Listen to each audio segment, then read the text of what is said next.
Good. Call this meeting to order, December 19th, 2023. Please stand and join us for the Pledge of Allegiance. I pledge allegiance to the flag.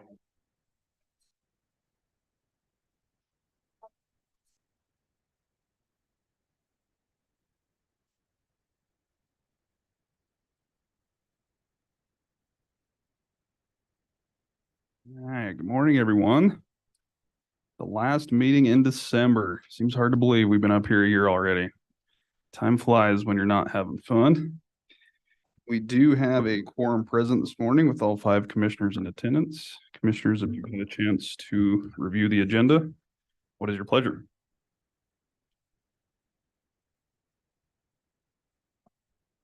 Mr. Chairman, Commissioner Richards. move to approve the agenda as presented.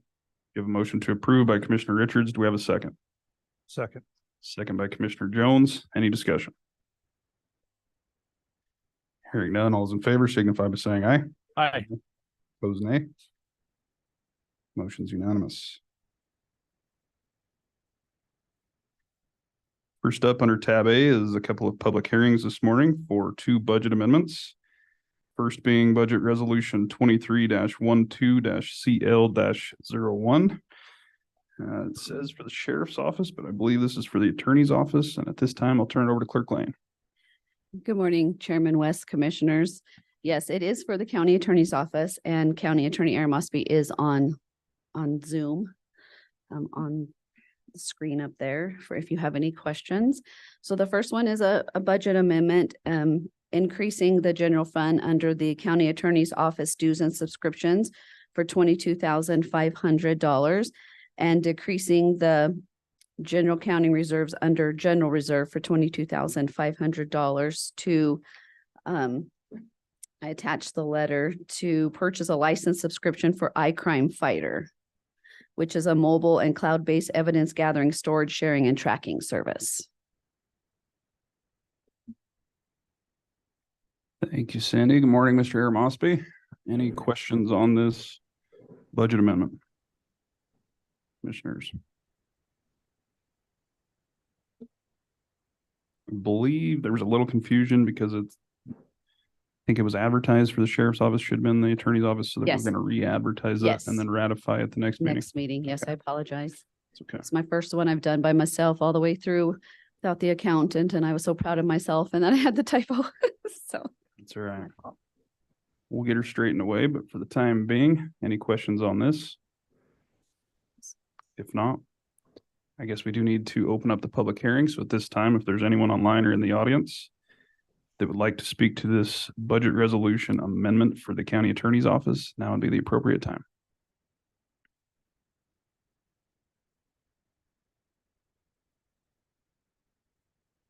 Seeing and hearing none, we'll go ahead and close the public hearing. And commissioners, what's your pleasure?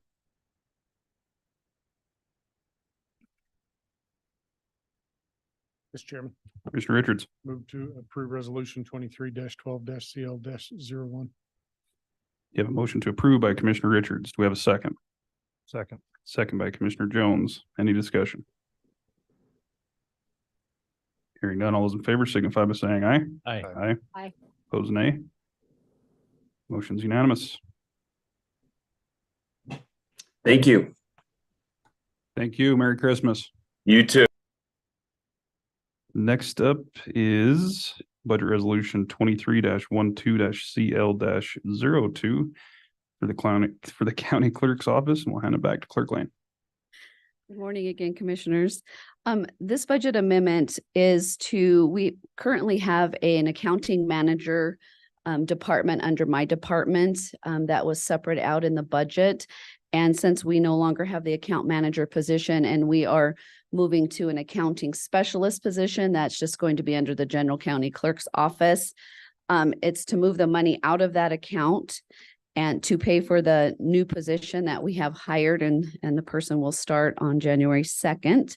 And then to move the other money, as we had discussed several months ago when we hired the consultant. The consultant was not in my budget.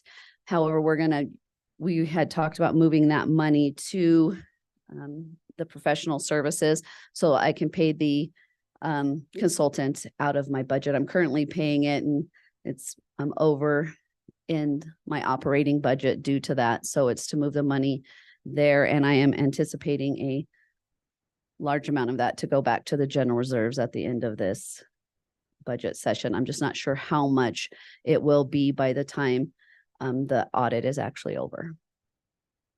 So it would be increasing the general fund, county clerk salaries and benefits for 50,000, and decreasing the financial management salaries and benefits by the same 50,000. And then under general fund, increasing the county clerk operating for professional services of $131,576.78, decreasing the financial management salaries and benefits by that cost. And then also under that budget, there was a couple office supplies and a professional line item. So it would be increasing the county clerk operating office supplies to 722, and that was for ink cartridges and some other things that the counting manager used that the new person will need. And then so decreasing the financial management operating dues and office supplies by $722. That will zero that account, which we do have to leave there just for historical data from the previous years, but it will be zeroed out and no longer a separate budget item. Okay, so this is cost neutral. Cost neutral. Okay. Questions for Clerk Lane, commissioners? Mr. Chairman. Commissioner Slaughter. Cindy, I remember when we talked about this and we were hiring the financial services professionals and we set aside a budget to handle that. And I don't remember, $17,500 or whatever the number was at that time. We anticipated it was going to be more than that, but in looking at this, $131,000 is a lot more. Is this all for that same financial services firm? Was it McGladrey Pullen? Oh, McGee, Don't Hearn ask and me. Pines. no, McKee, Hearn and No, Pines this was a one's- little this one's more, but this separate. is the one that PMCHP out of Casper.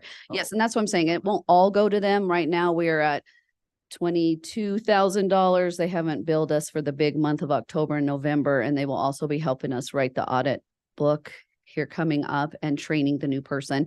So it will not be that much. It's just moving it over to get it there, and then the rest will go to the general fund at the end. We're not sure what it's going to be. So do you anticipate too, with the position that we lost, was there money in the budget for that position that will be rolling back also? at the end That of is year? the money that was for there. That 182,000 was the account manager, mostly benefits and salary. Okay, so you're Yeah. combining the 50,000 plus the 131, saying that Yes. was that number, Yes. which was in the budget. That day. Yes, but I just needed in different line items because the 50,000 is to offset the I got you. last 5 months of the new person. Thank you. You're welcome. Porter Muirhead. That's the. Porter other person. Muirhead, Okay, yes. Gotcha. There you go. I always say the other one. I don't know know. why that's I in my do, mind. For some reason.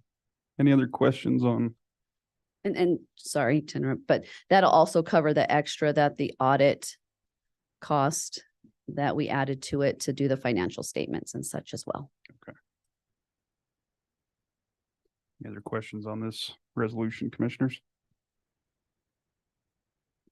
If not, we do need to open up a public hearing for budget resolution 23-12-CL-02, which is a budget amendment for the county clerk's office. If there's anyone online or in the audience that would like to speak to this resolution, now would be the appropriate time.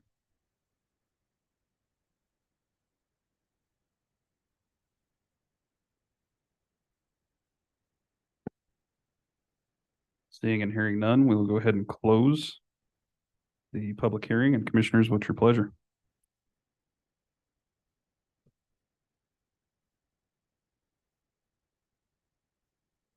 Mr. Chairman, I would. Oh my move goodness, I to- was getting nervous. I would Me move to approve the request by the county clerk to move these funds to the appropriate accounts to take care of this situation, which has been ongoing throughout the course of the year. Do you have a motion to approve budget resolution 23-12-CL-02 by Commissioner Slaughter? Do we have a second? Mr. Chairman, I would be happy to second that. We are Sure. I wonder if alive. You guys and are here alert. with me. Okay, good. Second by Commissioner Toman. Any further discussion? Hearing none, all those in favor signify by saying aye. Aye. Aye. Aye. Opposed, nay. Motion's unanimous. Thank you. Thanks, Clerk Lane. Appreciate it. That'll move us right along into tab B, Commissioners. We do have a public hearing for Planning and Zoning Department this morning, which is a notice of intent hearing for language amendments to the zoning resolution to allow for higher density residential subdivisions.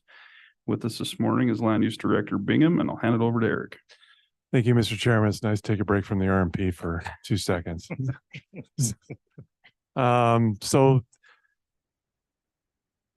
you've probably heard through both the legislature and you've heard through Wyoming Business Council the concerns of housing needs in Wyoming. And they're not just statewide, but they are nationwide issues.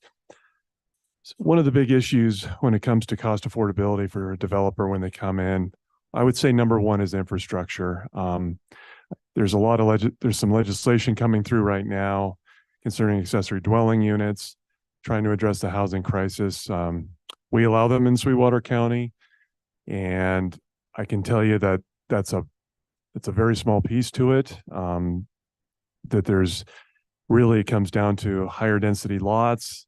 Right now, our current resolution, and it's due to the fact that over the years, a lot of the water and sewer districts didn't have capacity, though there are still issues with that and fire protection, but we're rural. And so when you get into water and sewer, we have bigger lots, but in areas where they surround the cities and they're within a water and sewer district that does have capacity, we're still having pretty large lots. So one of the things that we wanted to look at was potentially allowing for townhome development, which would allow a zero setback.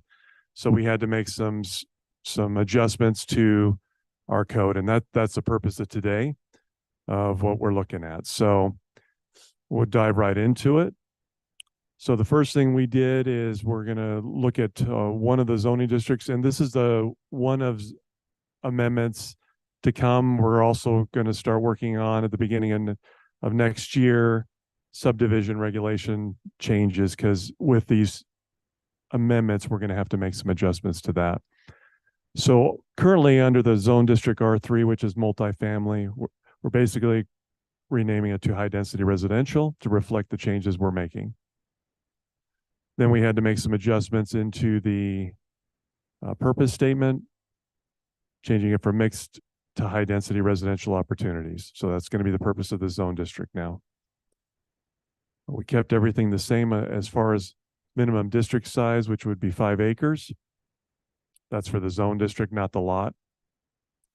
And just because the changes with DEQ, and we had an opportunity because we're in the use chart. I know this has nothing to do with housing, but under quarries, currently under the exemption, it was 10 acres in size, under 10 acres in size. We are actually changing that to 15 and under, and that is to reflect the changes with Wyoming Department of Environmental Quality. So that's just to match the current regulation. So into the meat and potatoes of everything here, this is the major changes. And what you're seeing here is a setback requirement table, then it has some footnotes in there. So what we're proposing to change, first of all, is in R1, which is our single family, which is, so if you look at Fairway Estates north of Rock Springs, that's an example of R1 development. Does not allow for animals for private use, which horses and things that you cannot have that in there. So we're reducing that down from 8,500 to 8,000 square feet, just to give a little more flexibility there. The other thing, not to get into the weeds on this, but there were some issues with our minimum lot depth to width ratio. And it was actually written incorrectly. It was actually stating that minimum lot depth to width ratio was 1 to 2.5. So what it was saying was you could not have a square lot in Sweetwater County. You'd have to have a rectangle lot, which was not the intent. It was supposed to be a maximum lot width of 1 to 2.5. So basically a 100 square, so if you had a lot that was 100 feet across the front, it had to be a minimum of 250 feet long. So now we're changing that to what it should be, a maximum lot depth to width ratio. And we're making some more flexibility there. We had a lot of variances in the last year. I don't know if you know, well, last couple of years. And so when you have a lot of variances in subdivision regulations, there's a need for a change in our regulations. That's a tell sign, is when almost every subdivision you're having a variance. We had to make adjustments. We were way too restrictive on the 1 to 2.5. So that's why we went to 1 to 4. Then you get down into high density residential, and here's the change. So we're going down to 4,000 square foot lot for a duplex unit and 8,000 for a single family. So what that's saying is just imagine an 8,000 square foot lot, and then dividing that in half with a duplex unit on that, or townhome, with the property line 0 foot going through that structure. To make the adjustments to the front width requirement, we reduce that down to 40 feet and 80 feet for single family dwelling. You obviously need to make that smaller. And then over into the charts, we made the minimum side setbacks. We reduced that for this. The reason why it's 15 foot for a duplex unit is one of the issues we discussed at the Planning and Zoning Commission was having a little bit larger side setback on the non-party wall would allow for parking of RVs and things as such. Because one thing we've noticed, just looking at the city of Rock Springs and some of their subdivisions, is the issue of parking. If you go into those higher density lots and the city gets even a lot smaller, down to 2,500 square foot, you run into parking issues. One example is if you look behind Home Depot, there is a subdivision back there, and there are some parking issues that are back there. So we looked at that and analyzed that when we looked at this. And then we had to adjust our percentage of open space down to 20 feet, especially 20%, excuse me, because there's going to be a lot less room to have open space on those smaller lots.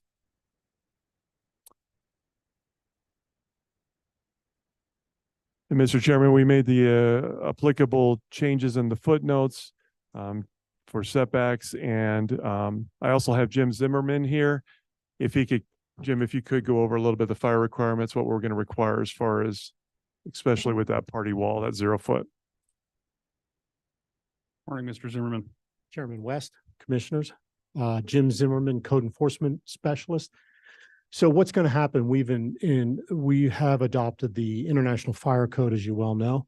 We don't have building code, but under the guise of the International Fire Code, we will be requiring a firewall between townhomes and duplexes. So what it basically comes down to, it's going to be one structure as far as the code is concerned, because it's connected. But the firewall will divide the structure and call it a mixed occupancy. That's how it'll be worded under the IFC. So at that point, it's going to be an R3, which would be the classification, an R3 and an R3. So basically, we would be dividing each of them from each other. So fire code's going to require a 2-hour firewall. So that's something that will have to be inspected. So that'll be put on my plate as the fire inspector. So normally we don't look at structure. We look at what's involved in the fire code, but this is something we can bring in to require that firewall and have safety between townhouses and between duplexes. So what we're trying to do in the land use department is already covered under the fire code. So it will be safe. So any questions on that? Questions, commissioners? Thank you. Clear as can be. Thanks, Jim. So in fact, that actually becomes, once you put that firewall in there, it actually becomes 2 structures. That's what separates those two. So, and structurally speaking. So Mr. Chairman, that's the changes that we have made.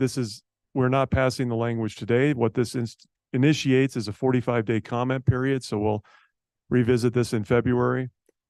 And it allows the public to be able to comment. We'll put this on our website if there's any comments that come in and any changes that need to happen in February. So we heard this at the Planning and Zoning Commission. The vote was 4-0 with one absent to approve the language as presented. Mr. Chairman, that's all that I have. Thanks, Eric. Appreciate the explanation there and some of the background with that. Any comments or questions on this notice of intent, commissioners? I have a Tom? question. So you just want us to approve the advertising for the 45-day? We're not really approving this Correct. change. Correct. Well, you're proving that this will be the language that we're presenting in the notice of intent, but we're not passing the language today. That is correct. Mr. Chairman, Commissioner Toman. I would make that motion. Does the chairman still have to sign something? Yes. Yes. And authorize chairman to sign? We do have a motion to approve this notice of intent for language amendments to the zoning resolution and allow for the higher density residential subdivisions with authorization for the chair to sign by Commissioner Toman. Mr. Chairman, point of order. So it's actually all five commissioners are signing. I don't need the chairman to authorize. Motion with all five of the commissioners. to Yes, sign. I would make that magic motion. Thanks, Commissioner Toman. Do we have a second? Second. Second by Commissioner Richards. Any discussion? Hearing none, all those in favor signify by saying aye. Aye. Opposed, nay. Mr. Chairman, Motion's unanimous. Commissioner Toman. you have a secretarial question. Chairman, I'm sorry. It's okay. This required a public hearing. It was advertised as. Oh. Strike two. Okay, we're gonna back up on this one. I think I it's almost remove the my end of the year. motion. Yeah, no, I apologize. I got confused with the notice to intent, but nice catch. Thank you for that. We do need to have a public hearing on this. So at this time, we would open up the public hearing for the notice of intent for language amendments to the zoning resolution allowing for higher density residential subdivisions. This time, if there's anyone online or in the audience that would like to speak to these amendments, now would be the appropriate time.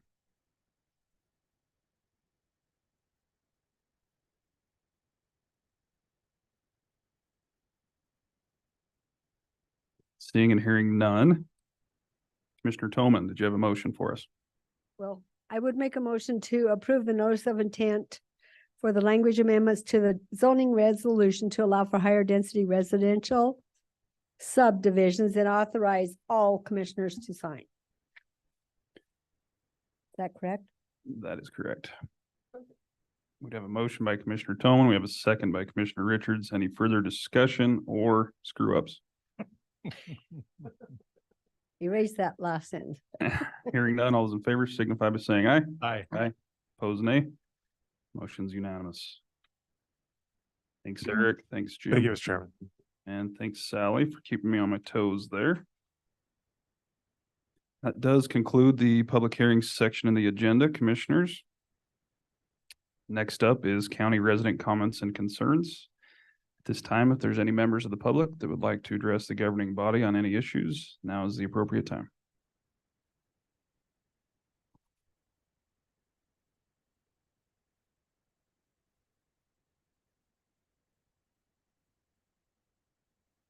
Seeing and hearing none, we'll go ahead and close the county resident comments and concerns portion of the agenda and move right along into tab C. Under tab C today is the consent agenda. We've got 6 items. The first being the approval of the December 5th, 2023 minutes. Second is the approval of the county vouchers and warrants. Third, the approval of bonds. Fourth, the approval of monthly reports. Fifth is the approval of the hospital maintenance expenditures. And 6 being a ratification of CLG comments on the draft environmental assessment for the Terra Power LLC's test and fill facility project. Commissioners, if you've had a chance to review the consent agenda, I would ask if there are any changes or removal requests. Hearing none, I'd entertain a motion to approve the consent agenda as presented. So moved, Mr. Chairman. Motion by Commissioner Slaughter. Do we have a second? Second. Second by Commissioner Richards. Any discussion? Hearing none, all those in favor signify by saying aye. Aye. Opposed, nay. Motion's unanimous.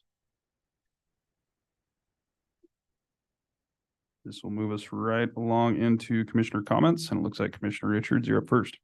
Thank you, Mr. Chairman, and good morning, Commissioners. First off, I want to take this opportunity to wish all of you, along with the county employees and all the folks out in the county, Merry Christmas, Happy New Year. I've still been enjoying the holiday season, which meant that my schedule's been pretty light, pretty manageable. On the 7th, I joined Commissioner Toman and members of the Williams Corps team, where they provided us an update on some expansion projects they have underway in Southwest Wyoming, including the expansion of 2 of their facilities they have here in Sweetwater County.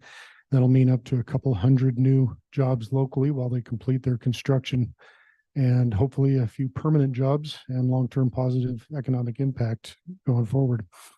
On the 11th, I met with a representative of New Era Energy Resources, and he introduced me to a renewable energy project they're working on in the county. They're still pre-industrial siting, but it looks like it'll be over $1 billion investment into the area. On the 12th, I attended the monthly Fair Board meeting where Candy shared some pretty exciting news. Last month, they attended the International Association of Fairs and Expositions, where they received 3 prestigious awards in the category of non-fair facility usage. They received an award for Outstanding Beautification Project for the Boar's Tusk Park, which we all toured this summer, and an award for Outstanding Capital Plan and Execution for the Spicer Pavilion. The Spicer Pavilion was also awarded the 2023 Best of Division for non-fair facility usage. So huge congratulations to Candy, the Fair Board, and all the fantastic staff that does so much out there with so little. I can't say enough about what an asset the events complex is to our community, and can't thank them enough for what they do. Another piece of news from them is they have adopted some new bylaws to guide their board in their operations. And they've adopted their board meeting schedule for the next year, which will be on the 4th Tuesday of every month through October and the 2nd Tuesday in November. And then they combine their November and December meetings into that one meeting. They are gearing up to get the 3 roofing projects done starting in February. Planning on the horse racing building is coming along, and they hope to have concrete poured by the end of this month and to place their building in early spring. Outside contractors will actually place the building, and then their in-house staff will do all the finish work on the building as another way to save money. As always, they do as much as possible on their projects with those in-house employees, and it sure makes a difference to the bottom line. On the 10th, I attended the monthly P&Z meeting where they forwarded the language we addressed earlier this morning. I'm excited that we're taking proactive steps to address the coming housing crunch that we're going to experience here over the next half dozen years or so. The majority of that impact is going to have to be addressed by the cities, because that's truly where high density housing belongs. And I'm sure Rock Springs and Green River are working toward doing that, but I'm glad Sweetwater County is doing their part. I don't believe that the P&Z has anything scheduled for January, so it'll probably be February before I visit with them again. Yesterday, I attended the Combined Communications Board meeting here in Green River. And then yesterday afternoon, I attended the library board meeting at the White Mountain Library. There's some great news on that front. Earlier this year, Library Director Travis visited with us to get our blessing on the pursuit of the Wyoming Library Multi-Purpose Community Facility Program Grant through the Wyoming State Library. My memory serves me right, there was about $7 million available statewide through the program, and Lindsay applied for funding to remodel rooms at each of our 3 main libraries and hopes to get at least partial funding and apply for it all, hope for a little. In an exciting twist, we were approved for the full funding in the amount of $1,475,000 and change to renovate meeting rooms at all 3 libraries. So great job, Lindsay, and the rest of the library board and staff on continuing to reinvent our libraries and in ways to better serve our community, and for finding the resources to do it. It looks like that does it for me for the rest of the year, since I currently don't have a single meeting scheduled before we meet back here in January. I don't want to jinx that, but I might get to enjoy the holiday season. I want to wish all of you again Merry Christmas one more time. It's been a pleasure working with all of you for the past year. And now that we have our feet under us, I'm looking forward to an even more productive 2024. That's all I have for you, Mr. Chairman. I'm happy to stand for any questions. Thanks, Commissioner. Merry Christmas to you and your family as well. A well-deserved break for the end of the year there. Wish you were on the task force, but yeah, I guess everyone deserves a break. Kudos to Lindsay and the library. That's excellent news. I know Christina worked tireless hours helping with that process too. So that's good news.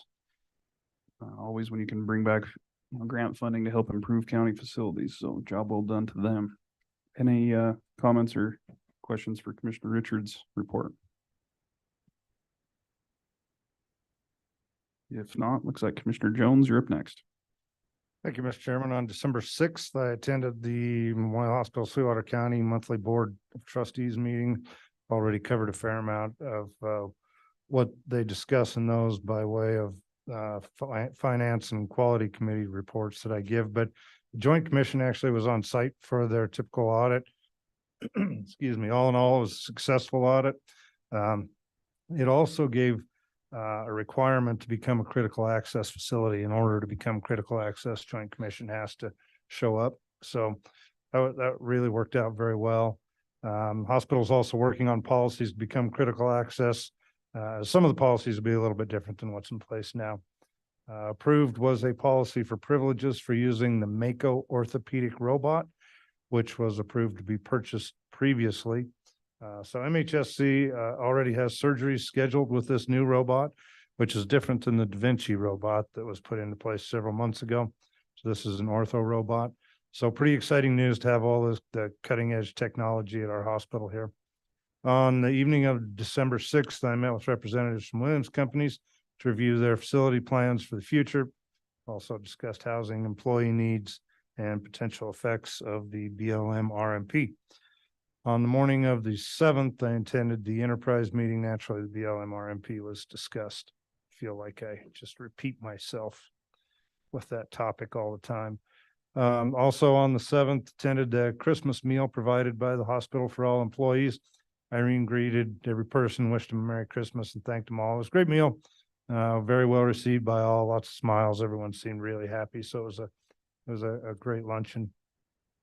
On the 8th, I attended the BLM RMP Zoom call with Governor's Task Force to discuss the upcoming full day meeting. So more meetings, unlike Commissioner Richards.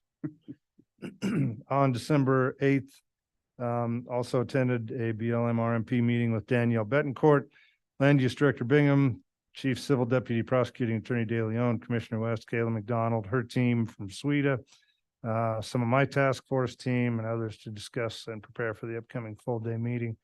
On the 11th, the task force had our first full day meeting.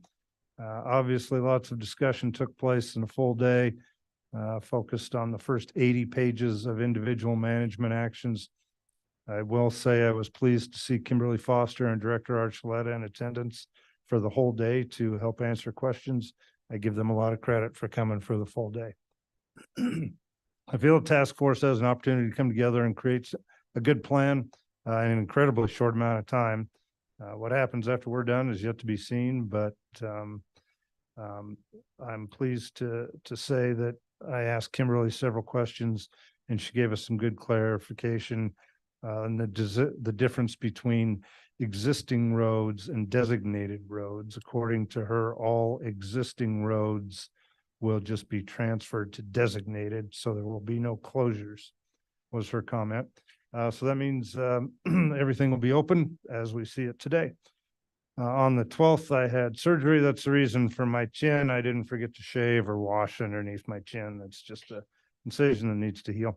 On the 13th, I sat on the Wyoming County Commission Association Zoom call, heard from Senator Brasso on the RMP, border security, and his trip to the border. Senator Lummis's office spoke about the RMP, also discussed the illegal border crossings at an all-time high of 12,000 in 1 week. Congresswoman Hagman's office talked about a couple of bills she's working on in her attempt to stop the RMP. Governor Gordon's office spoke about $20 million for property tax relief. Wyoming Department of Health spoke about working on Title VII and Title 25 and the state hospital and behavioral health. Evening of December 15th, I attended the celebration for the 130th birthday of Memorial Hospital, Sweetwater County. Wonderful event, very well attended. They had activities for kids, had carolers singing, tree lighting ceremony, Santa made an appearance, so it was a great night. Pretty amazing to think we've had a hospital here for 130 years and see the progress that is made over the years to where it is today. On December 18th, attended the BLM RMP meeting in preparation for our next full day meeting tomorrow. Most of the same people are in attendance, such as Land Use Director Bingham and Chief Civil Deputy Prosecuting Attorney De Leon, and others to discuss ACECs, which will be our main focus. I can't thank the two of you enough. You guys have been real rock stars in this whole thing. So I know I've said it before, but I'm going to continue to say it. I don't know where we'd be without the two of you and the work you've put in.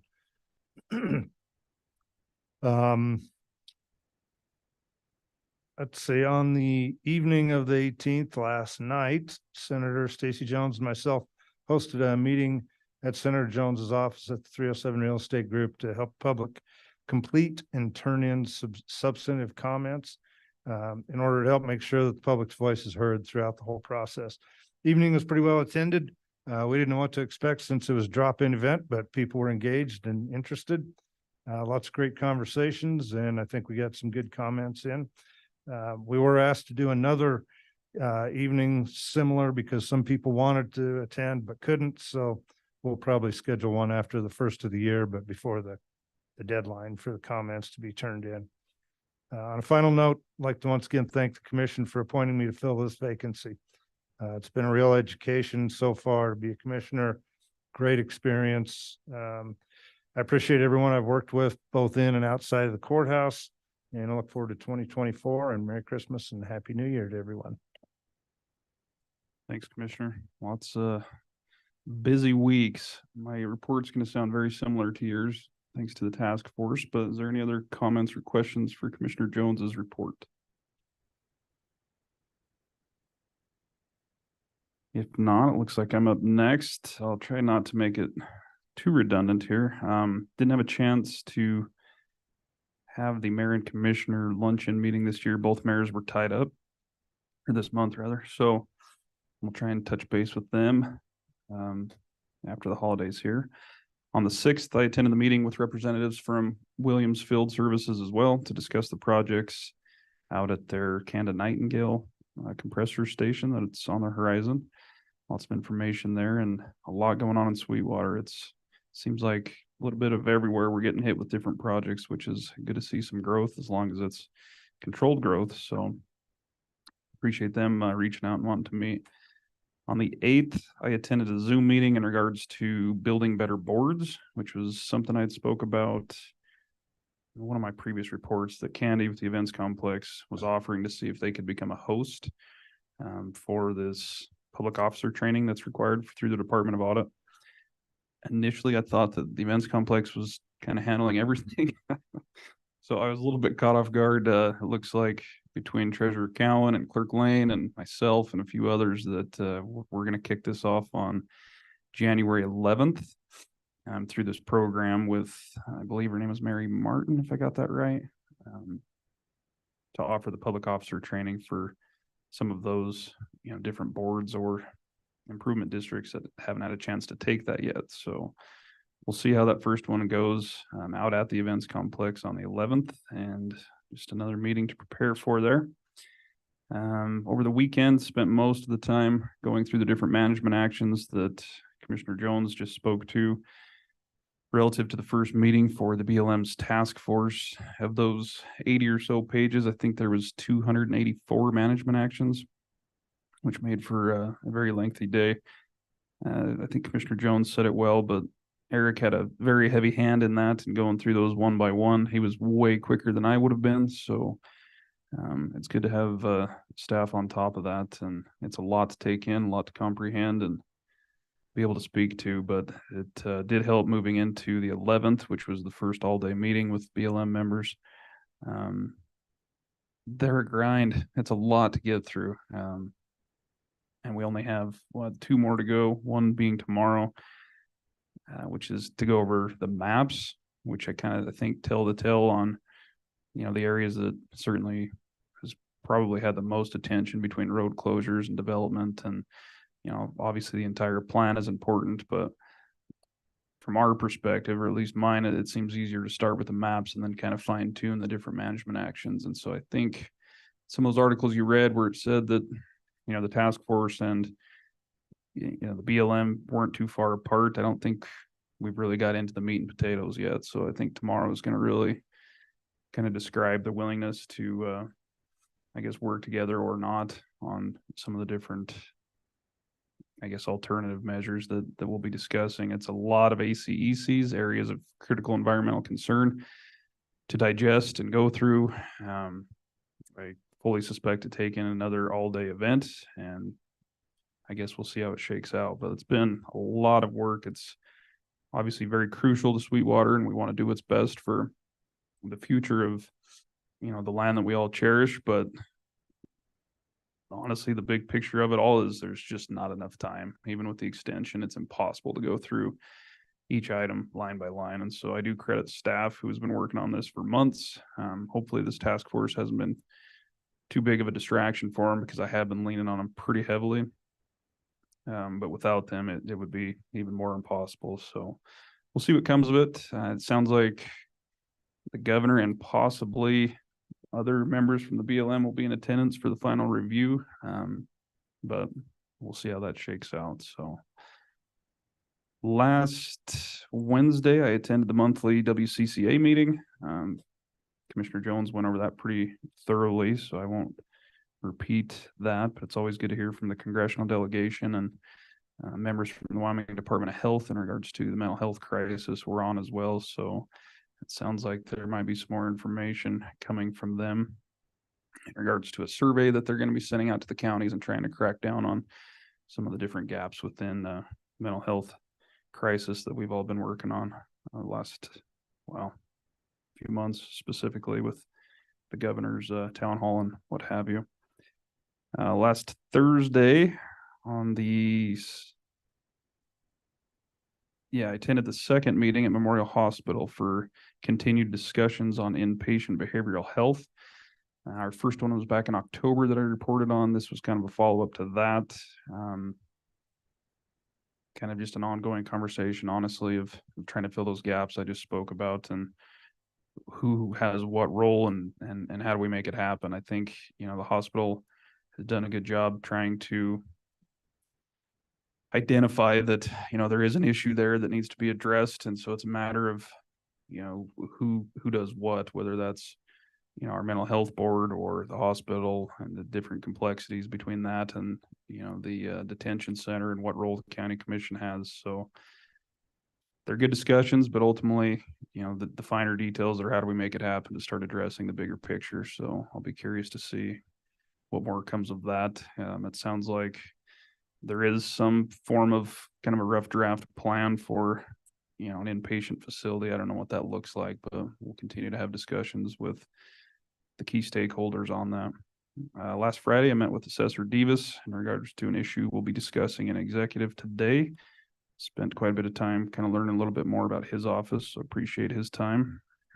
Yesterday, spent about 3 hours preparing for tomorrow's task force meeting with the task force advisors and Commissioner Jones and Kayla McDonald, just going over the different ACECs that I just spoke about and trying to figure out what the different priorities are. It's kind of an interesting process how the task force has set this up. And so basically you have the 4 alternatives, and they ask the task force members to go through and pick which alternative that they would agree with, whether that's in an ACEC or management action, and then kind of rank that on a priority to bring that back to the task force. And then the task force themselves will have discussion on that. And ultimately they take a vote from there on the position of the task force. And so it adds a lot of pressure with the different, I think, roles, with Commissioner Jones representing recreation and or I guess motorized recreation, and then myself as local government. You kind of got to figure out, which avenue is best for all, while also trying to represent, I guess, your role within that individual, task. But it's interesting. It's difficult to get through, to say the least, but I think they're doing the best they can. So lots of preparation, and that's pretty much all I had. It's just BLM, BLM. And I know everyone's tired of hearing about it, but I can't emphasize how important it really is for the future of Sweetwater County. So while difficult to work on over the Christmas holiday, it deserves our attention, and we'll continue to push back where we feel we need to. So lastly, I would just remind everyone our commission meeting, the next one for the first of the year will be on January 2nd. So as I spoke last meeting with the agenda deadlines and advertising in the paper, that puts it on Christmas, which obviously we're off, and we're off this Friday on the 22nd. So any agenda items that staff may have that they want to get on, we'll still take them till the evening of the 25th at 5, but you might want to plan ahead accordingly. So that's just a plug to remind everyone, so it's not all last minute. And aside from that, I too would wish all the county staff and their families a Merry Christmas and Happy New Year. Let's stand for any questions. Commissioner Slaughter, you're up next. Thank you, Mr. Chairman. First of all, once again, as everyone else has stated, Merry Christmas to everyone, particularly our staff. They do a phenomenal job. And I really want to let them know that we do appreciate them. Another one of those tough off weeks for me. My wife and I both decided to support Memorial Hospital over the last 10 days and had surgeries there. So it kind of limited what we were able to do through the period of time. But on the 5th, I attended the Golden Hour Senior Center regular board meeting. Director Ruth Lauritsen is out due to a medical issue. The board voted to make Marcia Driggs interim director while waiting, hopefully for Ruth to return. And we wish the best for Ruth in her come back from this health issue, which she is fighting. The board also welcomed new member board Aaron Brady. Aaron is a longtime resident and seemed eager to begin work. The board is focused on Christmas activities currently and is still in the process of implementing their investment plan. They continue having problems getting someone to work on a large piece of equipment that they purchased for their kitchen. It is still under warranty, but no one locally services this model. I offered my assistance in helping in any way, told them to get hold of me if there's anything I can do. I have not heard anything since, so hopefully that has been taken care of. I will also be attending their Christmas luncheon on Thursday. On the 11th, I conducted, I lost my everything with my mouse. Where did it go? Come back. This is very interesting. I apologize, Mr. Chairman.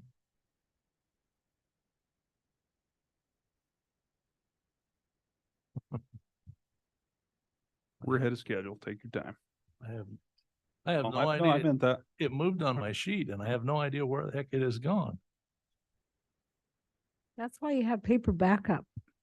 I have it on my desk, if that helps anything. I have found it. I'm back again. So, All right, good. excuse me. That was really, I'm using a wired mouse. I left my mouse at home. It's been, as I said, it's been a tough couple of weeks. This mouse is not working quite the same as what I'm used to. On the 11th, I conducted a specific purpose tax joint powers board meeting. We had discussion which centered around the balances in each of the entities' accounts and the requisitions for those funds. We've currently dispersed funding to the city of Green River and to the town of Superior for projects that they currently have underway. Both of these entities have requested funding for non-bonded projects. We have yet to receive requests from any of the bonding entities. On the 13th, I met with Glenn Schober, who is one of the developers for NextEra Energy. NextEra is the company that's developing the Jackalope Wind Energy Project.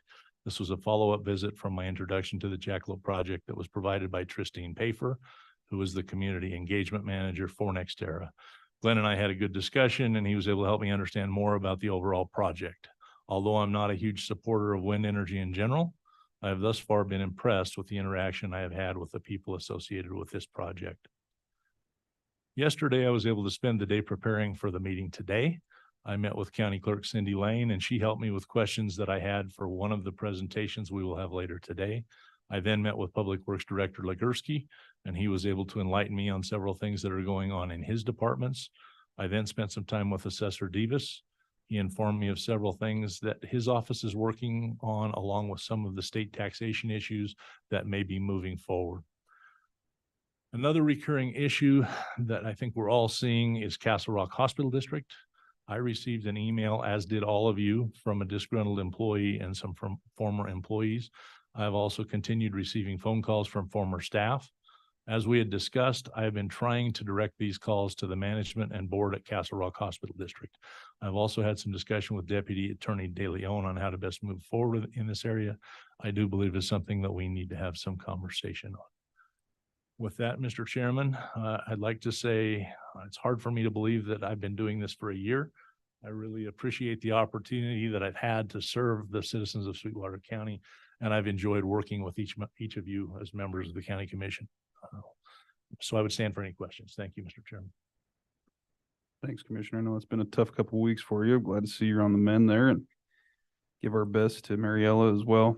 But I agree with your thoughts on Castle Rock. I think it's probably wise for us to have some form of a workshop, with their board or whomever else wants to attend with, their staff or management maybe, or maybe just the board if that's where the issue is. But for us to continue to, get employee complaints and honestly a little bit of acting as though it's something that, we're at fault for just because we're the checkbook. I think we need to have a clear understanding moving forward to ensure that that service is being provided. So I support that, and I'll work together with you to set that up.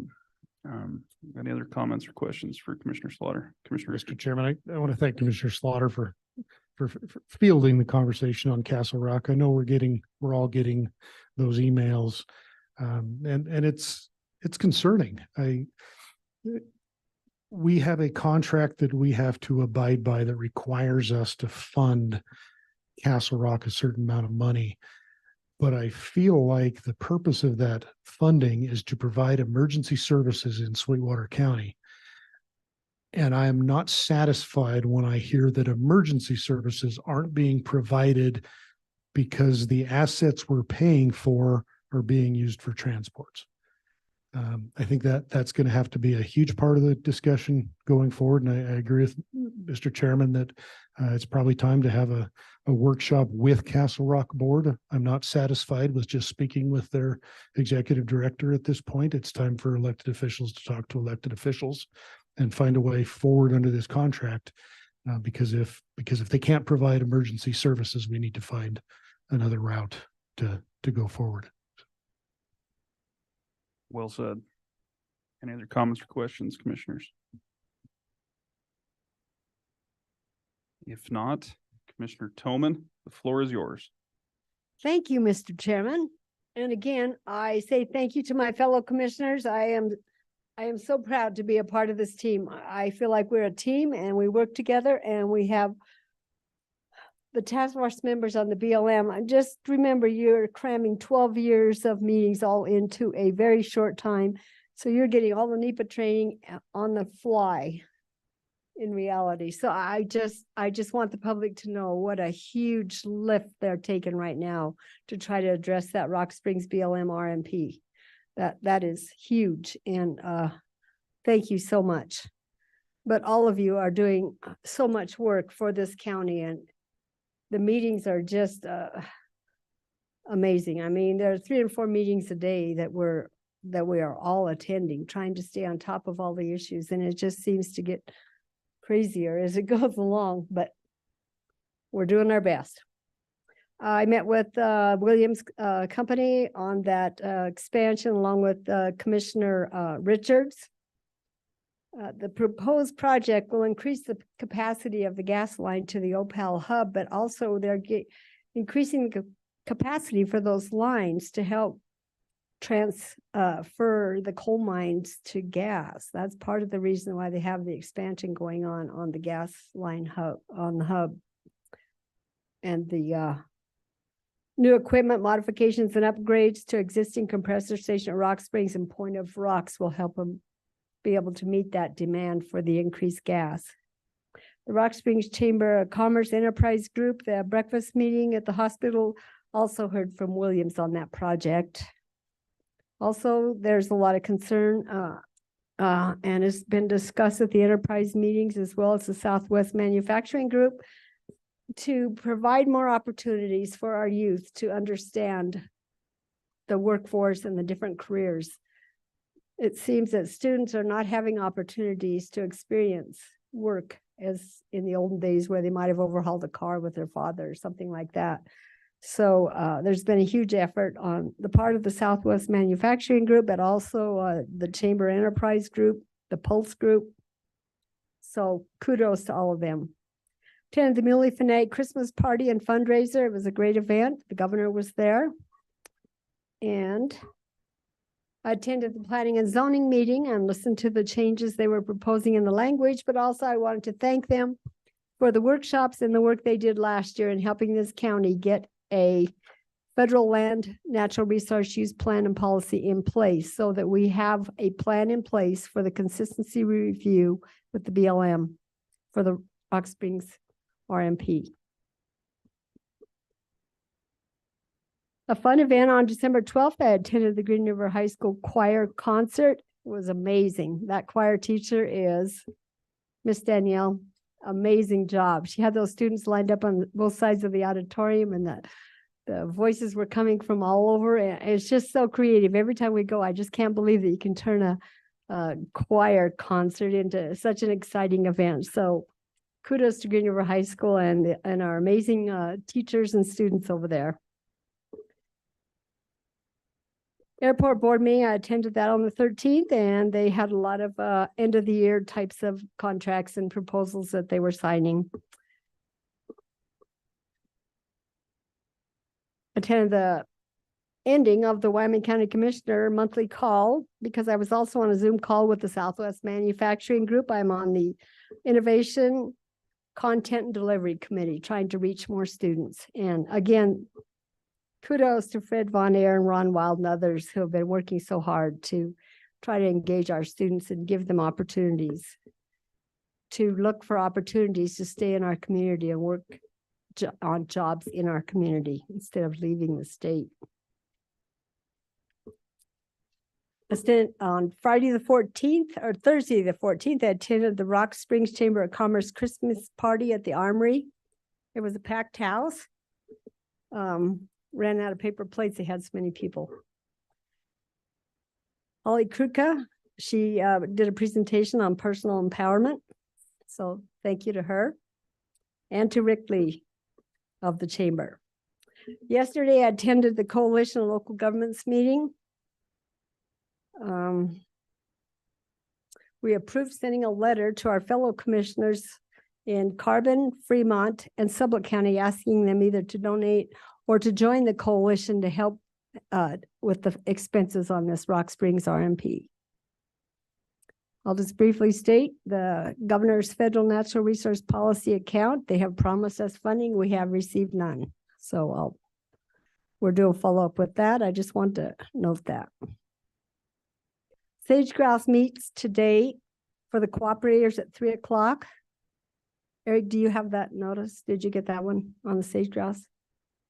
Oh, my bad. I'll send it over. I know you don't have anything else to do. They're getting down to the final plans, and Danielle Betancourt of the coalition, our attorney, will also be in that meeting. The administrative draft is out for review. Comments are due on December 29th, and she is preparing comments through our coalition for that. The big problem with that plan is, well, it's pre-decisional, so I guess I better not be saying too much. It's still pre-decisional. Pacific Trona Dry Creek Mine Project administrative draft is out for the cooperating agency review. January 5th, it'll be out with comments due January 19th. The coalition will be submitting comments on our behalf, and we will ratify those when we get them. The Bridger Teton National Forest had started through a planning process probably 10 years ago. Then they stopped the process. Now they're going to reinitiate the process. I've been given a contact. I think we should engage because of recreation and users from this county who participate in activities on the Bridger Teton National Forest. So I will send that out to the commissioners. And I will also let the Bridger Teton know that we are interested in participating as a cooperator. They're not going to do MOUs.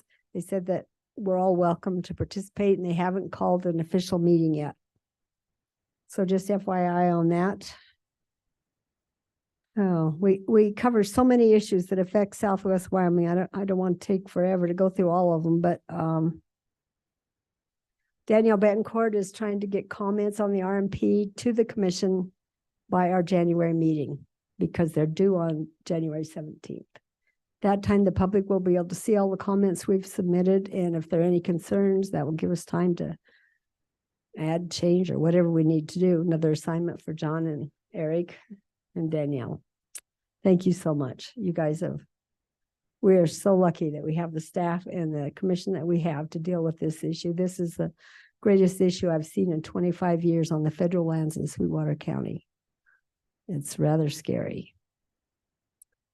Ashley National Forest, Sue Eichhoff, supervisor, has moved to the regional office in Ogden. So Christy Grove will be the acting manager for the Ashley.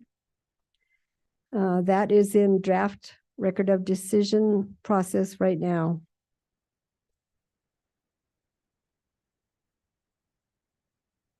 The Flaming Gorge National Recreation Plan revision, they are expecting additional scoping in January.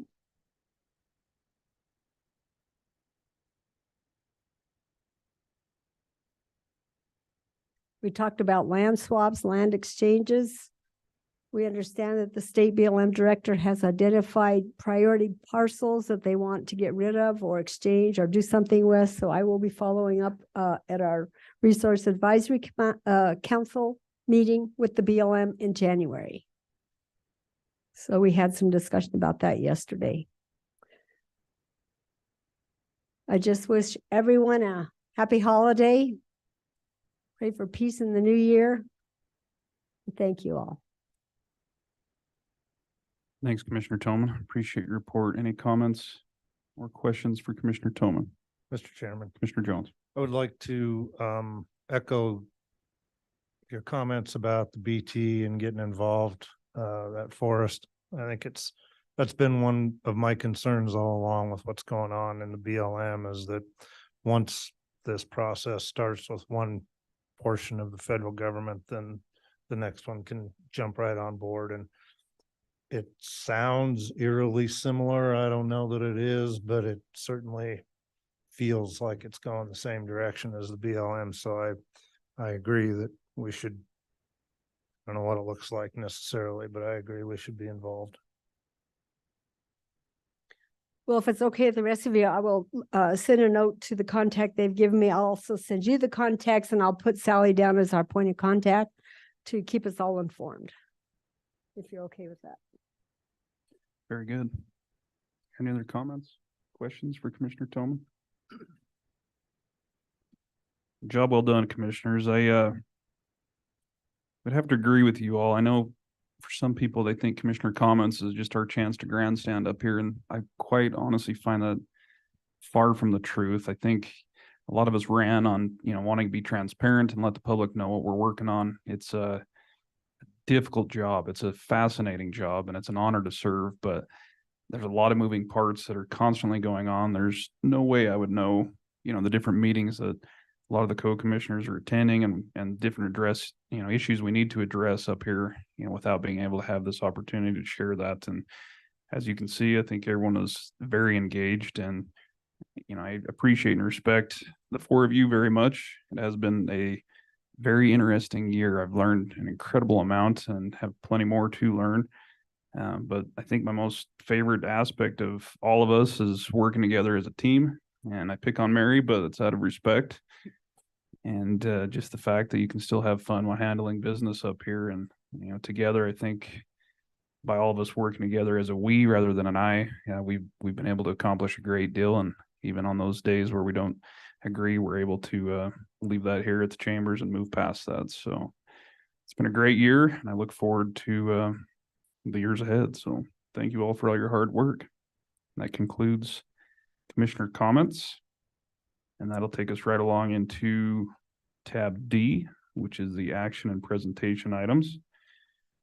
First up today, we've got Land Use Director Bingham with us to give us additional updates on the draft Rock Springs RMP comments and where he's at with the process.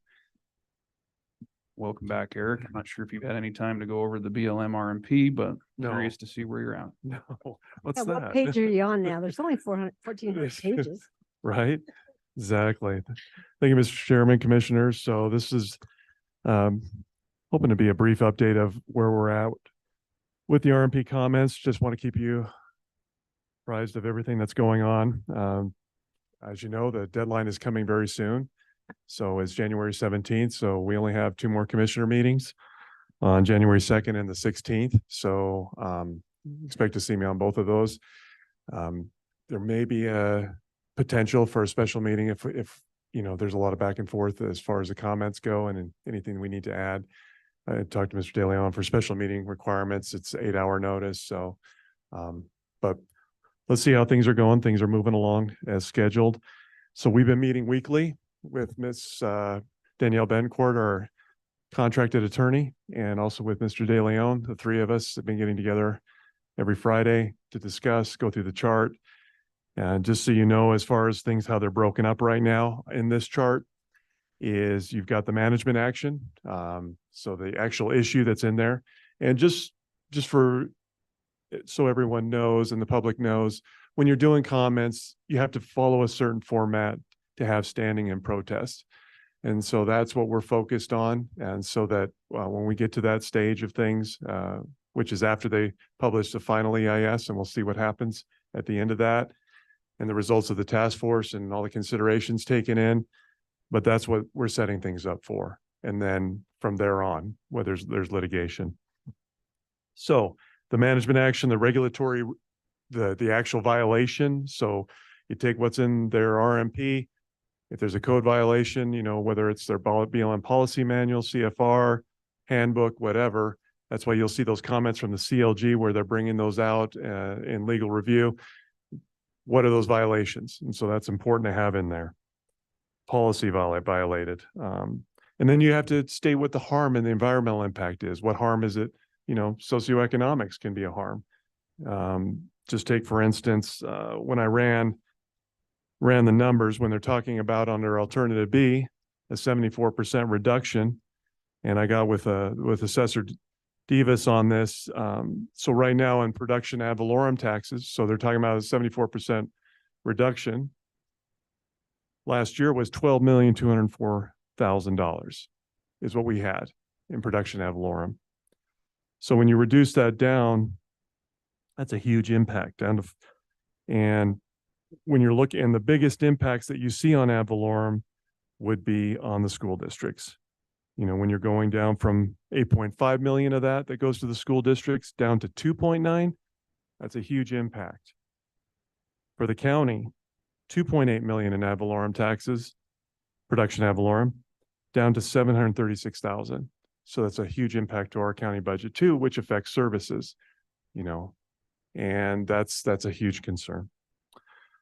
So the main focus areas we've been going into, ACECs, areas of critical environmental concern.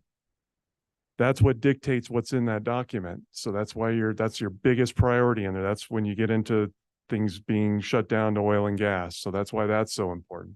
Visual resource management's important, especially when you're talking about the class 1s and 2s.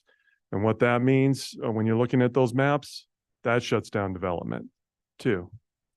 Because in a class 1, it's wilderness. Class 2, you cannot, it's very difficult to do oil and gas development.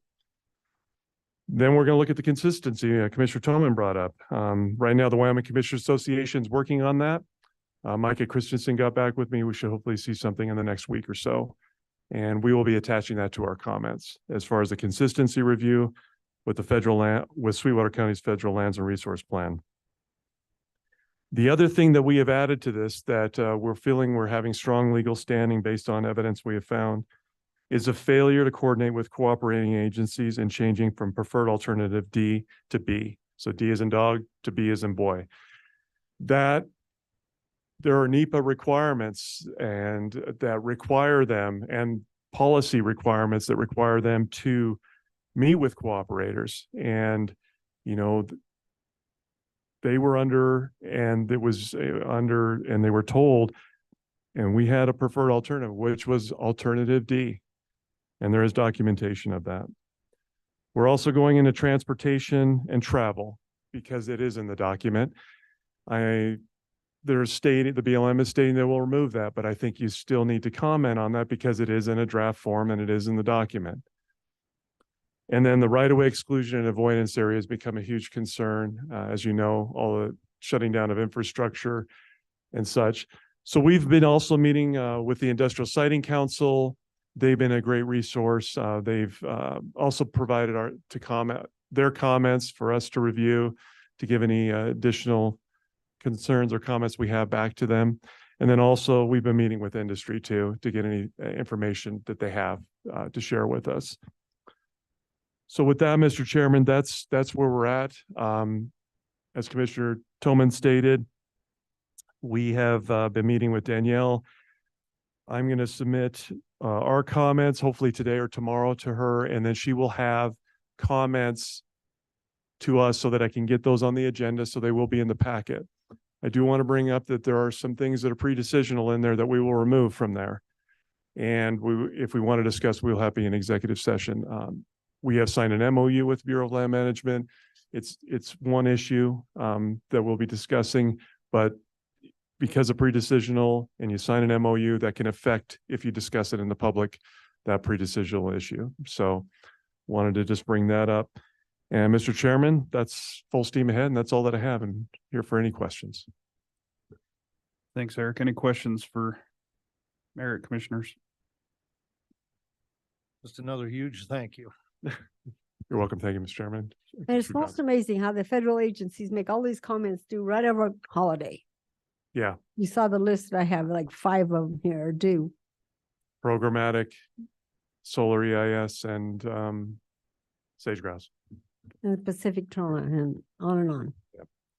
I think that's what's kind of odd about the task force. You know, it feels like the task force has became the collaborator, right? And you're going through what should have Yeah. already been done, and some of which has been done, Yeah. you know, by focusing on alternative D and trying to figure out, you know, how to make it work. And now B's been released and the task force is trying to figure out, you know, ways that they can make it work. And will the BLM, you know, play that kind of give and take game? And it feels redundant for something that has been going on for 12 years and was getting close, it felt like, and then just stopped, you know. So I think your comments on that are pretty spot on. The transportation plan, which Taylor can probably speak to a little bit more, but we did discuss that at the task force, and the BLM field office said that was a mistake and it shouldn't have been in there, which we've heard over and over again.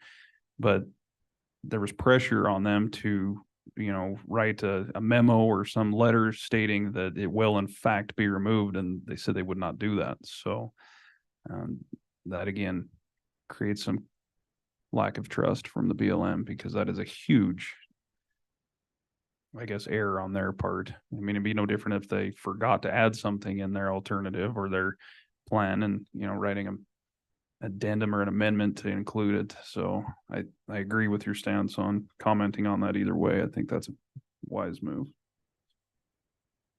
Well, Mr. Mr. Jones. Chairman, I've talked about it several times, so I don't want to belabor it, but it's frustrating that that paragraph is in there, and actually that paragraph is in there in each of the 4 alternatives. So when the BLM says that paragraph was in there by mistake and should be pulled out, there's more than one paragraph. Yep. And there is travel management kind of language splattered throughout the document. It doesn't necessarily say travel management, but the words mean travel management. So that's the hard part. And then for them to say they haven't done travel management I'm not quite sure how to take that, because a really, really, really simple explanation of travel management is you do an inventory of your roads by the mile, and then you say what you're going to do with each mile, which they've done. There's more to travel management than that, but that's kind of the nuts and bolts of it. So to say it hasn't been done, I'm not really sure what to make of that. Yeah, Mr. Chairman, Commissioner Jones. So that is a frustrating thing. And they are stating that is an implementation tool, is the actual travel management plan, but the concerns and issues are is that they are stating closure roads in there. And so if it's truly supposed to be an implementation tool and the latter, and we address it later through a cooperator, meetings and such, then take it out. Because that, and without any maps, which is misleading too, because you don't know what we're talking about. What roads are we talking about? So, yeah, so the importance is strong there. And it is incomplete in the document itself, but there's been work done. Yes. Thank you, Mr. Chairman. And Mr. it's Chairman, concerning go because, ahead. you know, our map shows the roughly 33,000 miles of roads and trails. And the BLM starts with saying there's 16,000. So right off the bat, they cut them in half. Yeah. Of what's available in Sweetwater County. And then depending on which alternative you look at, there's 2 or 4 or 5,000 miles that will remain open. So we go from 33,000 to 2 or 3,000 miles of roads and trails left open. And it's a pretty huge percentage for people who hunt and fish and camp and ride side by sides and drive their Jeeps and their motorcycles and hike and, you know, whatever else you need to do where you need motorized travel to get out there to do your particular activity. So it's a huge, no matter how you slice it, 33,000 to 5,000 to whatever it is. I mean, it's a huge loss potentially. Commissioner Toman? Well, I just FYI, you know, the cooperators were involved in the travel planning process with their ID team and identifying roads, and the conservation district did get funding from the county to identify all those roads, and we went public with meetings and had people add roads that were important to them that were not on the BLM map. So just FYI, they have had the meetings for most of the zones. I think a couple of zones, I'm not quite sure, I think in the Northwest maybe we didn't get to participate maybe in 1 or 2 of those zones. But we've been as cooperators on the travel planning for whatever that's worth, as you can see. The task force will probably have to redo it. Mr. Chairman, so I think it's imperative too, because we also have the Flaming Gorge plan. And so when we get into travel management on that, because there's a lot of roads that go to the Flaming Gorge. So that's going to be paramount importance when we move through that process now that we've been through this. So When I believe, didn't the BLM say the transportation and travel plan would be 3 to 5 years after this? yeah, that's what they stated. Yes. But in the other BLM plans, Pinedale got the Boulder landscape one done, then they didn't do any more. Kemmer, they made a few half-hearted attempts. They do not have a travel plan. So, I mean, it's just kind of haphazard how they're doing some of that. Yeah. But they're already starting to do RMP revisions on the energy corridors, on the Rollins RMP and the Little Snake River RMP, and the comments are due January 2nd, which Danielle's working on. But as you start to see these other resource management plans, they're going to start to do revisions to make them fall in line with whatever they're going to try to make happen here, which is just going to be another huge workload. Also, another discussion we had at the CLG yesterday, I'm just pointing it out for the commissioners.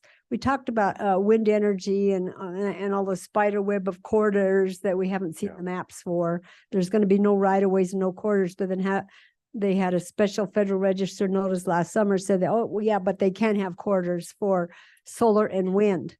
And so we asked you, Lincoln County has 9 Met towers in place, and you said there's approximately 20 in this county. It might be good to share that with the commissioners, just because that's a heads up as to where future wind development may be requested. Mr. Chairman, Commissioner Tillman, and we can provide that information. Yep. One last comment, Mr. Chairman, then I'll quit. But your point of travel management being 3 to 5 years down the road then begs the question, what's going to happen to the existing roads and trails between now and then? Are they open? Are they closed? We've already seen one that was closed and gentleman received a ticket, which wasn't closed previously. So, yeah. What happens in the meantime, I guess. Any other questions on the RMP comments for Eric, commissioners? Just thank you. Oh, yeah, you're welcome. Yeah, keep up the good work, Eric. I guess let us know if we can provide additional support or if we need to set up, additional meetings with you, or always difficult over the holidays as well, but anything we can do to help out, we stand by you. So Thank you, Mr. Chairman, for all you're doing. Commissioners. Appreciate that. all right. That moves us right along in tab D, item 2, commissioners, which is permission to dispose of remaining unusable equipment from previous Sweetwater County Fire Department site. With us this morning is Fire Warden Jim Zimmerman again, and welcome back, Jim. Thank you, Chairman West, Commissioners. Simply, what I'm here for today is to ask permission to dispose of unusable small pieces of equipment that are over at the 430 Blairtown Road site where the Sweetwater County Fire Department was. I've had all of our cooperating agencies plus Granger come through and basically take anything that was usable that they could use in fighting fires in Sweetwater County. And so we're left with a muddled mass of unusable, outdated equipment. And our Director of Public Works has rented the building to Rock Springs Fire Department for them to house equipment in there. So they're already in the building. And so we need to clean it out. Now, there is some equipment in there. There is appliances and things that are usable. I've talked with Marty about it. We've got a washer and dryer. We've got 2 refrigerators, a freezer. We've got some spattering of equipment that is usable, and Marty's going to find places for it in the county to be used. But what I'm here today for is the rest of the equipment that's stored in there and in the sheds. Gene Legursky told me today he can find some homes. He has people that want the sheds in the county. So we're going to disperse of all that equipment. But first of all, we got to get all that stuff out of the way. There are some parts in one of the sheds, and we're going to go over with Phil and Travis over there as to what they can use for the fire department equipment when it comes back for maintenance or anything. So we're working with that, but it's time that we clean that building out at 430 Blairtown Road. So I'm asking permission for us to dispose of the unusable equipment that's there. Very good. Thanks, Jim. Any questions for Mr. Zimmerman, commissioners? Commissioner Just quick, Slaughter, go ahead. Mr. Chairman, just a quick question, Jim. Is your intent to take this to the landfill? Is that how you plan to dispose of it, or? Yes, what are- I've had the cooperating agencies in, some of them 3-4 times, and they've gleaned through it. It's stuff that's personal items and stuff that can't be really reused. Okay, thanks. Any other questions? Mr. Chairman, why would we dispose of something when we could store it for 20 more years? Not what we do, store things we don't need forever. Mr. Chairman, I agree with Commissioner Richards. Any other comments or questions on this request? Hearing none, what's your pleasure? Mr. Chairman, I would move to grant permission for Mr. Zimmerman to dispose of the remaining unusable equipment from the previous Sweetwater County Fire Department site. Do you have a motion to authorize permission by Commissioner Slaughter? Do we have a second? Second. Second by Commissioner Jones. Any further discussion? Hearing none, all those in favor signify by saying aye. Aye. Opposed, nay. Aye. Whoops. Still counts. Well, I'm trying to read something over here. Okay, I'm back Is that on. like aye in favor? Yes, Okay. aye.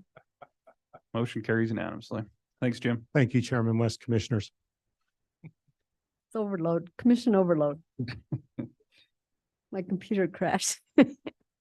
Moving right along, we've got item 3 under tab D, which is the approval of the fiscal year 2024 CMAQ program grant agreement. With us online today is Grants Manager Christina Marshall, along with our Assistant Public Works Director, Andy Hooten. And good morning, Christina. Good morning. Nice to see you all I'm up here in the north helping the Santa get some money. Now we're talking. So anyhow, this only agenda item I have today, the Wyoming Department of Transportation awarded Sweetwater County a congestion mitigation and air quality program grant. So this project requires a 20% cash match and must be completed by September 30th of 2026. You all may recall that the purpose of the CMAQ program is to alleviate air quality issues created by energy development and other industrial activity in our county. So the Public Works Department will use the funding to apply magnesium chloride dust suppressant to about 49 miles of county roads for a total budget of $218,984. This will create a better quality road surface and improve safety issues with dust from the roadway. So the total CMAQ grant award, $175,187. The county's portion is $43,797. And again, that total budget is $218,984. So a couple of notes. The required cash match was included in the fiscal year 24 budget. There are two original documents of that contract for the chairman to sign. And as you mentioned, the real expert, Andy, is here to answer any technical questions on those roads. But in your packet, we included the project road list for your review and of course the agreement. And if you have any questions, I'm happy to answer them, or you can have Andy come up. Thanks, Christina. Very detailed as usual. Good morning, Mr. Hooten. Morning, Chairman West, Commissioners. So as Christina said, we put in for this grant like we do every single year through TAP, Wyandotte Local Government, on July 18th. You guys approved going out for this grant. We actually put in for 22 roads. There's been a lot of competitions. We were cut down to 7. So we're happy for this. It's a good project that we do every single year, and it's paid for out of gas tax. But I will stand for any questions if you guys have any. Thanks, Andy. Any questions for Christina or Andy on this grant agreement, commissioners? Hearing none, I'd entertain a motion to approve the fiscal year 2024 CMAQ program grant agreement and authorize the chairman to sign all related documents. So moved. Motion to approve by Commissioner Richards. Do we have a second? I would second that. Second by Commissioner Toman. Any further discussion? Hearing none, all those in favor signify by saying aye. Aye. Opposed, nay. Motion's unanimous. Thanks, Andy. Thanks, Christina. Appreciate it. Merry Christmas Thank to you you. both. Next, commissioners, we are about 7 minutes ahead of schedule, so we're going to go ahead and take a break. Next on the agenda is 10:45. We've got the election integrity proposal, so we will resume at 10:45.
Daniel's gonna take care of it though, so.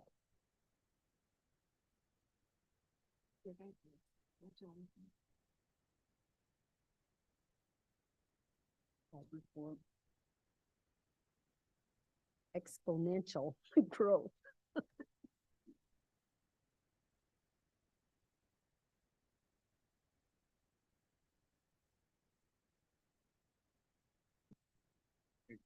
John, but My mouse is being slow today.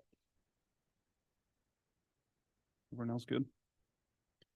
Okay, we'll call this meeting back to order. We're back from break, and where we left off was under tab D. Under item number 5, we've got an election integrity proposal.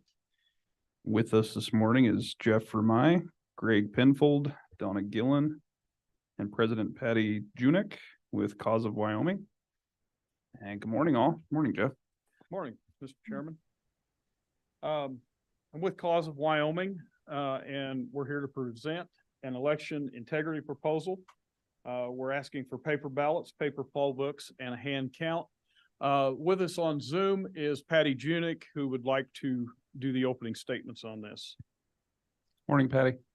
Good morning. Am I on and ready? You are. We got good Awesome. sound on us, so the floor is yours. Awesome. Thank you. Good morning, Mr. Chairman and County Commissioners. Thank you for allowing me to share with you about our group, Cause of Wyoming. I'm Patty Junick from Campbell County. I've been involved with this election integrity movement since early 2021. And in the following months, several Wyoming citizens came together with mutual concerns about our Wyoming elections. That group has grown over these past couple of years and now consists of leaders from across the state with teams of people in most of our counties working together with the targeted purpose of ensuring a fair and accurate election process for all of Wyoming.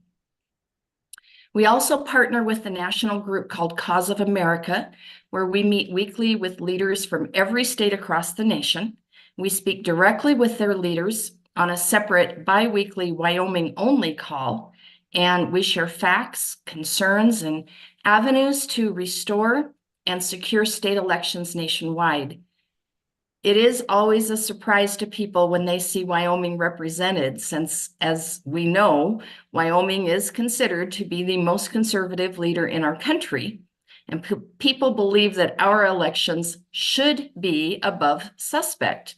However, as you will see from the extensive data provided by world-renowned physicist Dr. Douglas Frank, a Nobel Prize finalist, Wyoming has the same concerning abnormalities shown in the other 49 states. Dr. Frank has researched and traveled to at least 46 states. In fact, actually make that at least 47, as he was in Alaska just this past week.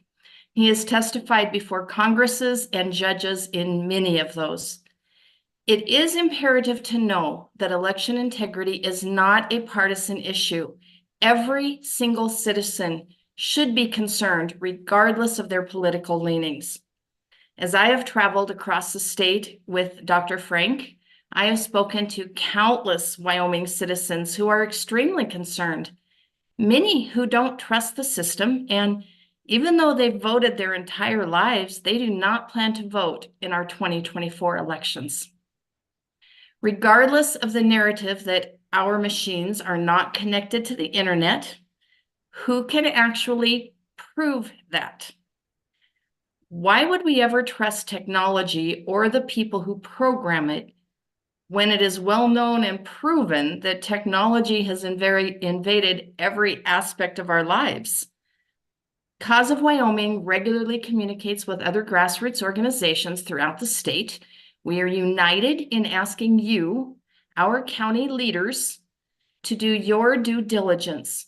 Listen to your constituents. Look at the factual data that you will see here today and elsewhere. And please take the appropriate steps to restore voter confidence by rejecting the use of machine technology, and returning our elections to the hands of we, the people. Thank you. Thank you, Patty. Thank you, Patty.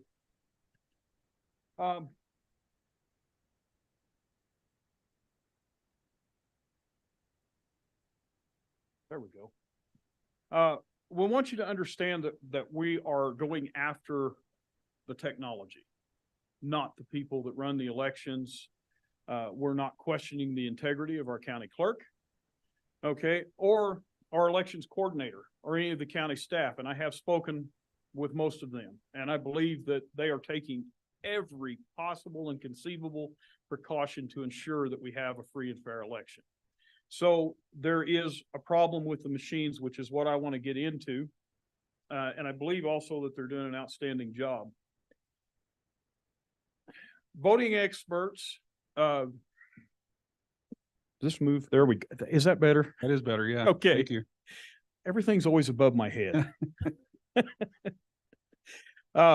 Voting experts are warning of serious threats for 2024 from election equipment software breaches. And that's my part of this, that I want to talk about the electronics and some of the things that do this. So I'm going to present to you some evidence. This is a summary of what was in your packet. And I know you guys are very busy, so I don't want to, and there was a lot of information, so I don't want to tie it up too much today. Has anybody heard of FirstNet? That's a question. FirstNet was first conceived, it came under some other names after 9/11, when our emergency personnel, police, fire, ambulance, our rescue teams, the cell phone networks were so jammed up after when the towers fell that they couldn't communicate. So they came up with an idea of doing a dedicated communication service just for first responders. Has any of you heard of that? I know that when I first looked into this about a year or two ago and I was reading about it, I thought, well, that's a great idea. It morphed after a short period of time into critical infrastructure. So all critical infrastructure is now on this cell network. It's called a subnet. Okay, so it works just off frequency. Everything works off a radio frequency, your computers, your phones, everything. So it's an off frequency and it's dedicated specifically for critical infrastructure. Well, just before Obama left office, he determined that election machines were part of the critical infrastructure. And so they were placed on it. Now, if the machines don't communicate with the internet, there would be no reason to put that into the critical infrastructure, but it was put into FirstNet, and it is active. Where individual precincts with supposedly air gap protection, are they really safe from election fraud? Because we know that everything can be hacked. I was woke up at about 2:30 one morning when my computer, that was disconnected from the internet and turned on, and I watched files being deleted off of it. So I know that it is possible from that one experience. Your cell phones are trackable, traceable, and can be looked at, all the information that's on there. Let's see. I have a bad habit of doing this. I get ahead of my notes. Once Verizon, T-Mobile, and AT&T grouped together for FirstNet, it pretty much covered all parts of the country after that. So Sweetwater County, per se, is covered by Verizon's FirstNet system. So we do have it here. There's no doubt that it's not here. I am not certain, because I didn't get a chance to get with the sheriff to find out if they use the FirstNet system for their cell phone communications and their data transmissions between their in-car computers and stuff, but I'd be willing to bet that they do. ES&S stated to NBC in 2022 that they have over 14,000 machines online at that time. The map that you're looking at is the map of FirstNet coverage across the United States. Next, we have the government control of vote tabulation. This is a chart that was drawn out. It's probably a little small, and I'm going to go a little quick, so you're not going to have time to read all of it, but I would suggest that you go back over that and take a look at it. Voting machines right down at the county level are connected into FirstNet.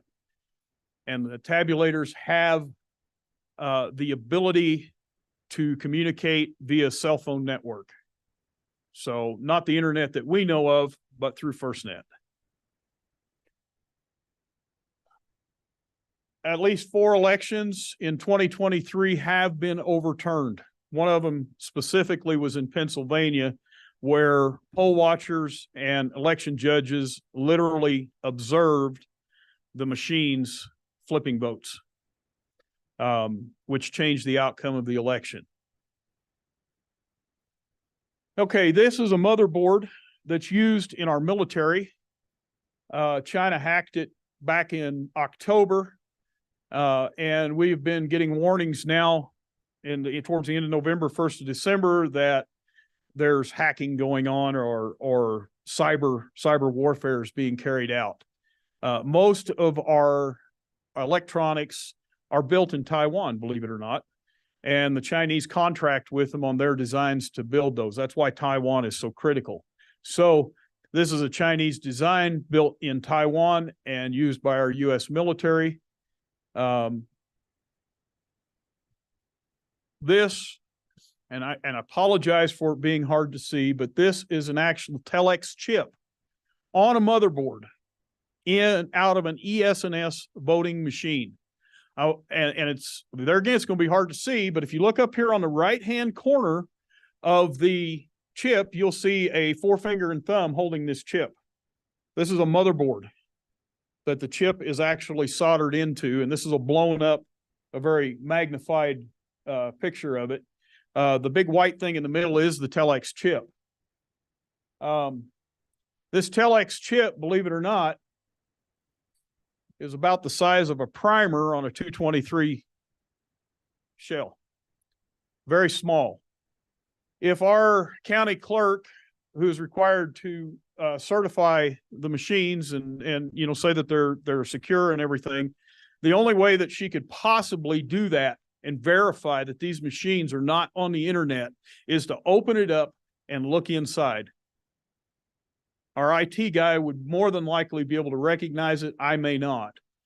These are the chips on the tip of this guy's finger that are inside our poll books. I wouldn't know what that was. I want to shift real quick, and this is an area that I'm weak in, and so I would like to ask Richard Ong to come up and talk to us a little bit about the contracts with ES&S.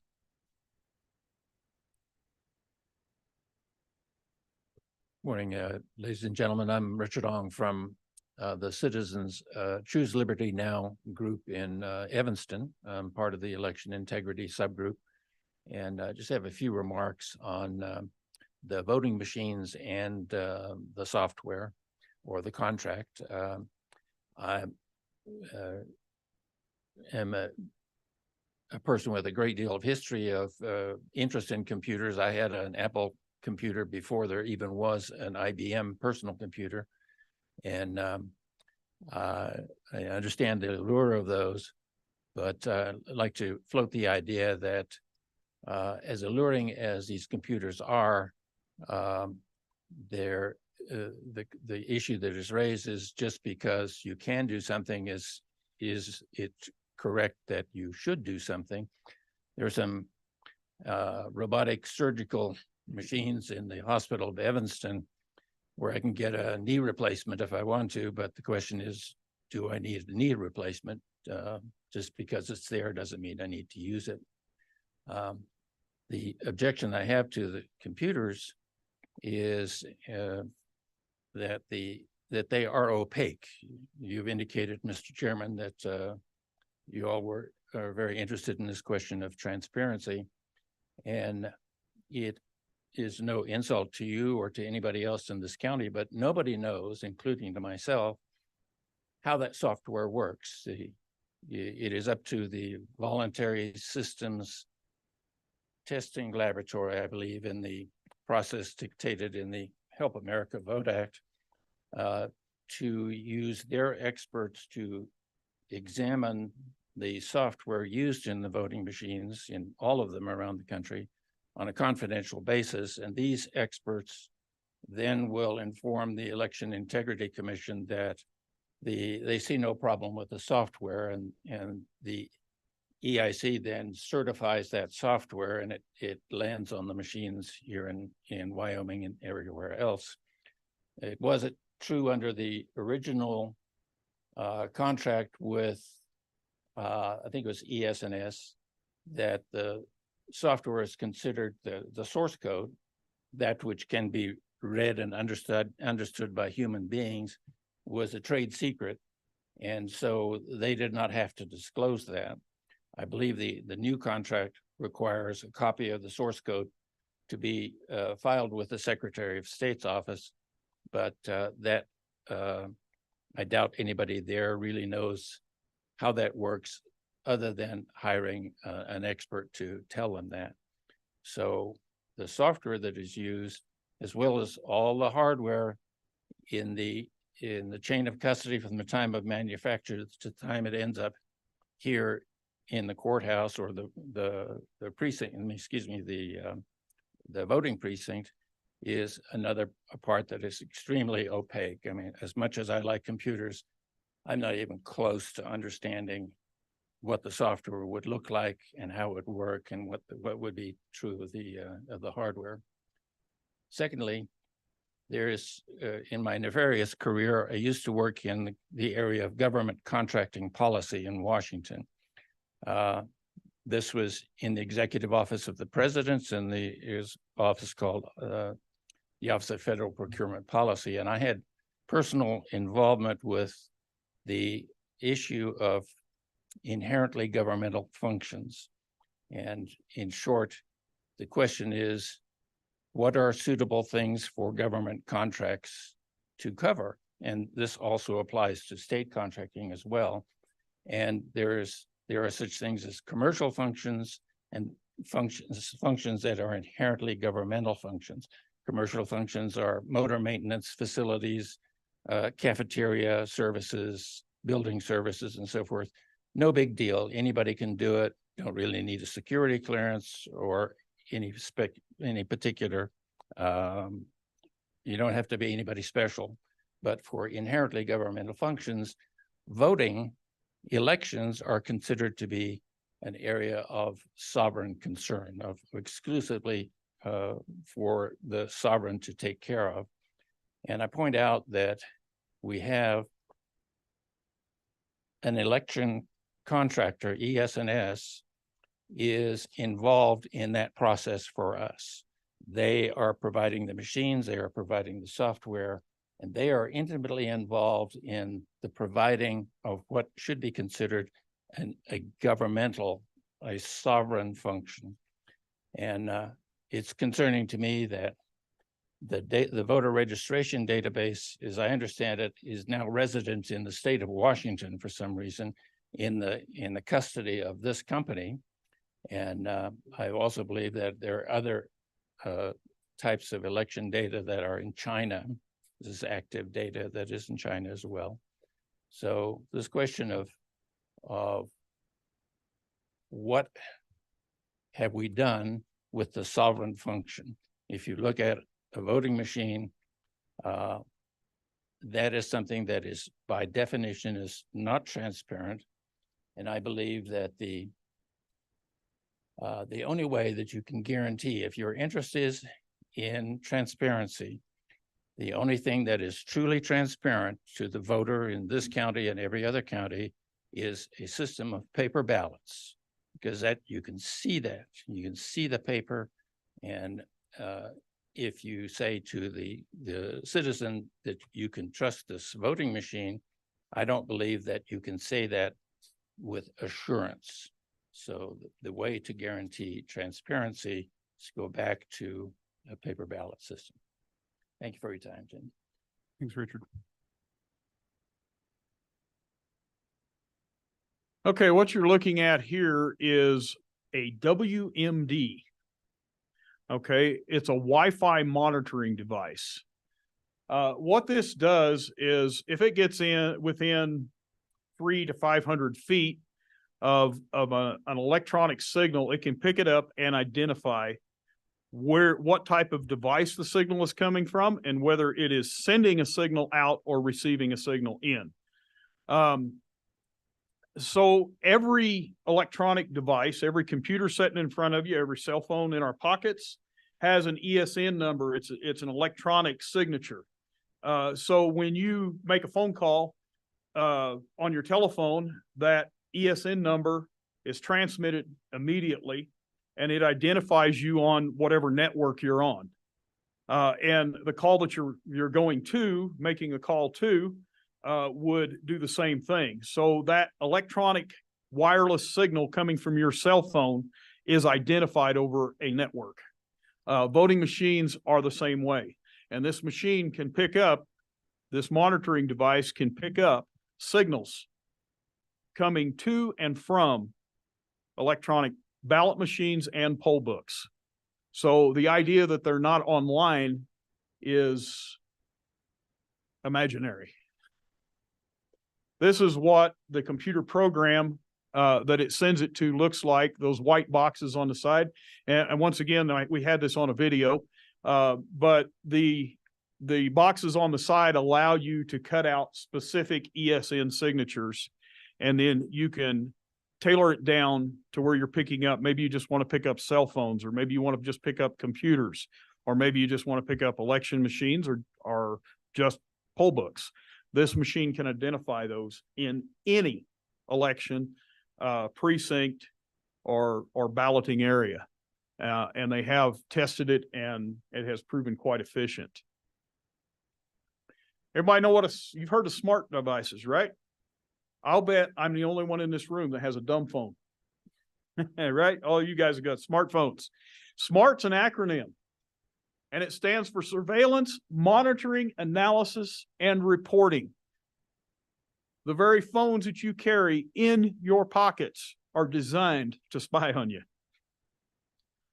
Same technology is in our voting machines. Your toaster, if you have a smart toaster, is spying on you. It's telling you about toast. Smart refrigerators, garage door openers, anything electronic is traceable and trackable and alterable. This is out of the Philippines. Philippines just banned, and this was Comelec and voting machines, and they just banned them across the Philippines because they found out that they were being altered and hacked, and they were unreliable as far as integrity. ES&S machines had flipped votes in Pennsylvania, and the company executives claimed it was a programming error. You're going to hear this more and more. Any place that in the upcoming presidential election, it's going to be a programming error. This is the cover story they use for flipping votes into machines. This election, by the way, was overturned. It was in 2023, so that's very recent. Sorry, I have to come down here and look. And this is a picture of a text or an email that was sent when this was actually in progress. They were watching it in real time. Video doesn't play. Sorry. It shows it on screen, the votes being flipped and rearranged on the ES&S voting machines. That's what we use here. I want to ask Greg to come up, and he's going to talk to you about some of this. Greg is a former election judge right here in Sweetwater County. Commissioner, excuse me, Chairman and Commissioners, thank you for this time. We appreciate the opportunity to just share with you today about this. There's some real issues here. And I know our time is short. I hope we extend it a bit if that's possible. We hope you've had the opportunity to review the material that we've given to you. I do believe that it's important that our fellow citizens have at least a glimpse of some of the things that we've sent to you. So I just want to touch on some of those. Jeff just talked about this one. The November 7th, a little over a month ago, Northampton, Pennsylvania, it was in a judicial election. That's where the votes were flipped. They caught them, they flipped. The problem that I see with this is the very statement from Linda Bennett, okay, the Vice President of Customer Operations, Election Systems and Software, explained it was a human error based on someone from our team that programmed the election. Now, if you can program an election in error, don't tell me it can't be planned.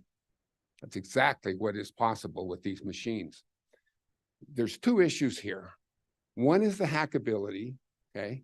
And the other one is when a machine is loaded with the information for that race or the races for that election, it comes in on a snap drive, and that information goes in to the machine. There is nothing that says that somebody can't program that machine. Well, she just said it, did she not? They programmed it. That is a real problem. The other one is that I want to talk about is the hackability of these machines, okay? I don't know if anybody of you, Alex Halderman, tasked by the government for doing research and, excuse me, being able to hack the machines. I'm going to be pretty brief here because I know we're running out of time. And I don't like to read these things, but this one I'm going to quote.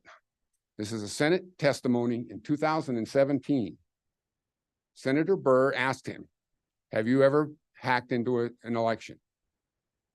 The one instance when I was invited to hack a real voting system while people were watching was in Washington, D.C. in 2010. In that instance, it took less than 48 hours for us to change all the votes, and we were not caught. Okay. They were asked to do that because it was a sample election. They knew he was coming. They asked him to come in. They knew he was coming. And he did it, and they didn't know it. Now, I don't know about anybody else, but that sure makes me nervous. And for these machines not being on the internet,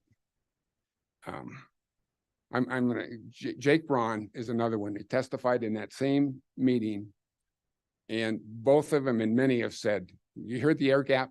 It's air gap technology. They're air gaps, so nobody can get in. That is a myth. Both of these guys said that. Okay, air gap is a myth. It doesn't exist. I've got more, but because the time is short, I'm gonna finish with this. I'm gonna bring it home. I do want to say one thing. Jeff, can you take me to the Kai Shone email? I'm gonna skip some of the things that we did here because we just don't have time. And this is not, okay, this is not a partisan issue. Any voter in this country should have concerns about these machines. This is ES&S poll books. This is before 2020. ES&S sent, or EAC, the Election Assistance Commission, sent an email to 19 states saying that the ES&S poll books are gift wrap opportunity for fraud and access. Okay, gift wrap. Kai Shone is the second line. On the second row of recipients is on the right-hand side. I asked him when he was here with Buchanan, when he did his election integrity spiel, which I shot full of holes, and he never did answer any of the questions I asked him. 14,000 machines online. ES&S says it on an NBC program. Didn't say a word. Of course, I did tell him that NBC is one of those right-wing conspiracy theorists. He didn't even get a laugh out of that. But anyway,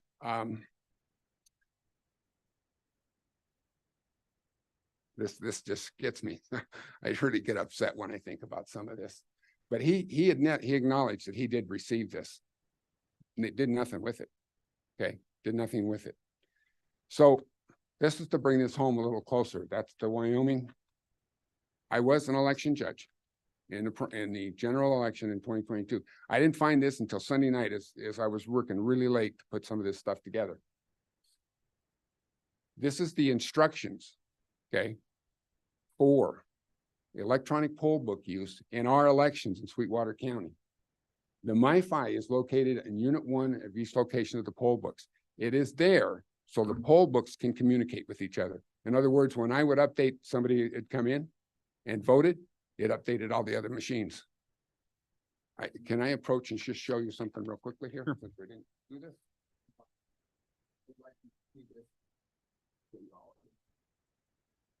Verizon.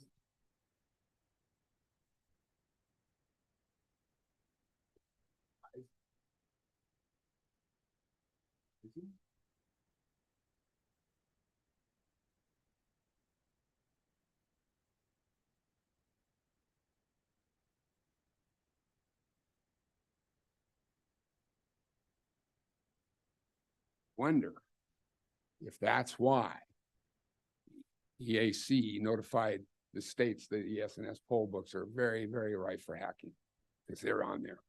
They are. One other issue that we had is, and it really troubled me, I don't know that anybody else was really troubled by it. I worked the polls at White Mountain Library. We started, of course, at 7 o'clock.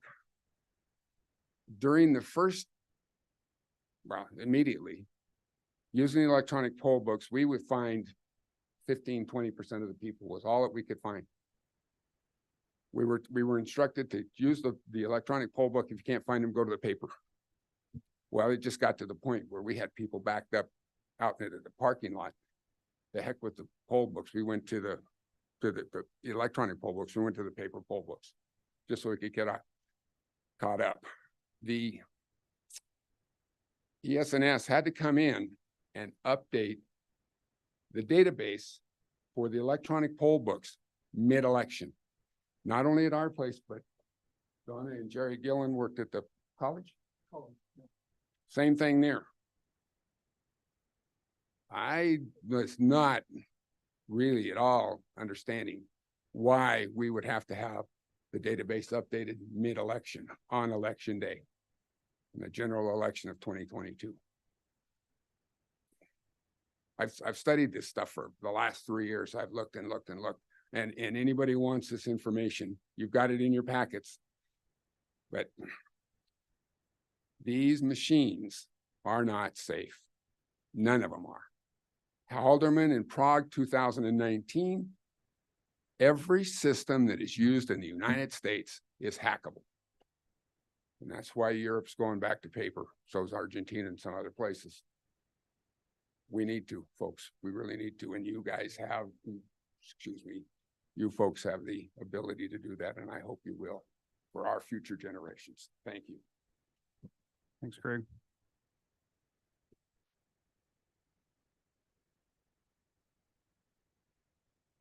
So I put this up as a county link to the information that we gave to all the commissioners. So those on YouTube can see that and access it. I want to further give you some more examples of how voter registration is altered. And we'll talk about the centralized election. I keep stepping back so I can see the screen here a little better. All data is from the United States Census Bureau. This chart shows Wyoming election history. And if you look after 1996, the volatility in the number of registered voters. Voter rolls are generally inflated before the election and they're purged afterwards. It's about a 25% change.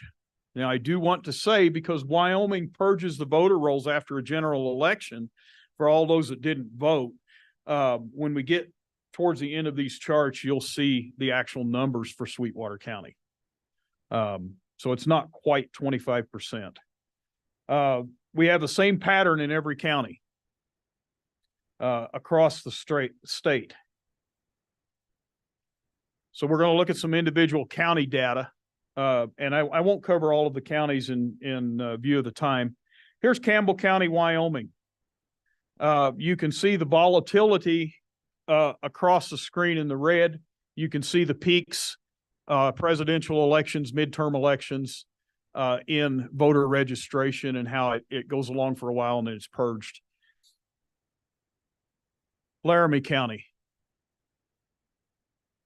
Campbell County. Laramie County.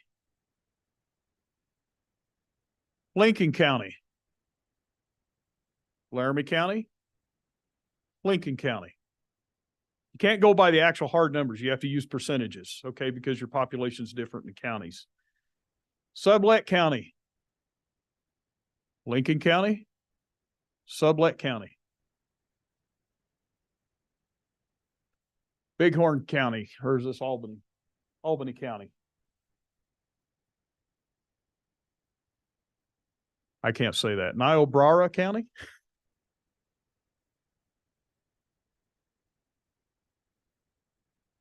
Now here's Sweetwater County.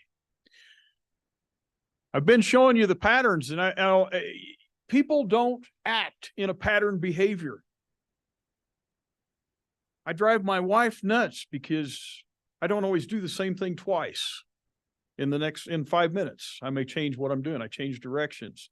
We're not that organized. We like to think we are, but we're not. And a group of people is even less organized. How can you have the same pattern in every county in Wyoming and the same percentages of voters either coming in, being added to the rolls, or taken away from the rolls? This isn't logical and it's not probable. Here's the county averages. This is all the counties of Wyoming.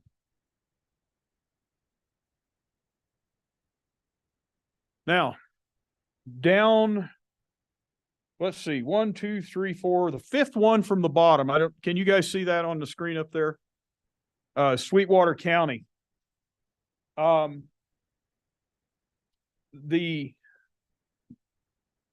I've got to read this right here. In the 2020 primary, we had 7,900 registered voters. In the 2020 general election, we had 16,608. It's a difference of 111.4%. When we go to 2022, we find out in a Sweetwater election, 11,080 voters, 12,161 in the general. That's a 9.8% variance. On our voter rolls in Sweetwater, 12,618, and that was in 2023. We had an excess of 3,251, which is a 25.8% increase of excess registered voters. Here is since 1996 in the U.S. presidential election turnouts. We notice that there is 30 million more votes than the population trend since 2012. They magically appeared. These are phantom ballots that were cast. Now, whether they were mail-in ballots or machine-generated ballots, I can't say on that. But 30 million across the United States in a presidential election of phantom ballots. So what changed in 1996? And that's this slide here. And again, I apologize for it not being as visible as it should be.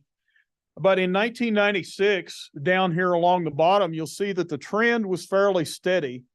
And then after 1996, you started seeing the voter rolls and stuff start to come up with that pattern that we saw. Not as sharp of a pattern because it's more spread out across all of the states. So it's a little more stretched out. 2016 presidential election. Notice the far left red line, which is Wyoming. Okay, about 3.2%. The center of this chart here would be your swing states. Okay, so to the left is all of your Republican controlled states. To the right is Democrat controlled states. The center would be the swing states. Here's 2020. And so this is the Trump versus Biden ratio. You notice in the swing states, we had a fairly even ratio. And so pay attention to this, and I'm going to flip it back and forth, and I want you to see the difference. Wyoming had less Republican votes for President Trump in 2020. Notice the change in the chart. And it becomes more erratic. Okay, I want to introduce So Jeff, Donna. we're about Yes. 10 minutes over, and I'm okay with giving some additional time. How much longer do you think you'll need? We've got a set schedule, so I just want to be wary of the other presenters. Yes, she's going to be doing the Okay. closing on Great. it. So Sounds great. apologize for the extra Well, time. I know you asked for more, and I'm trying to be, accountable for that. So Thank you, Mr. the Chairman. videos didn't work, and so we want to be reasonable with you, but we do have other. Please. The distrust in our elections in Sweetwater County and throughout the state is a growing concern. Recently, we've had an opportunity to visit with a number of the residents of the county, and we were discouraged to learn of the number of those that are not going to be voting in the 2024 election, and asking why. It's the same reason. They don't trust the elections. They don't feel that their vote's going to count.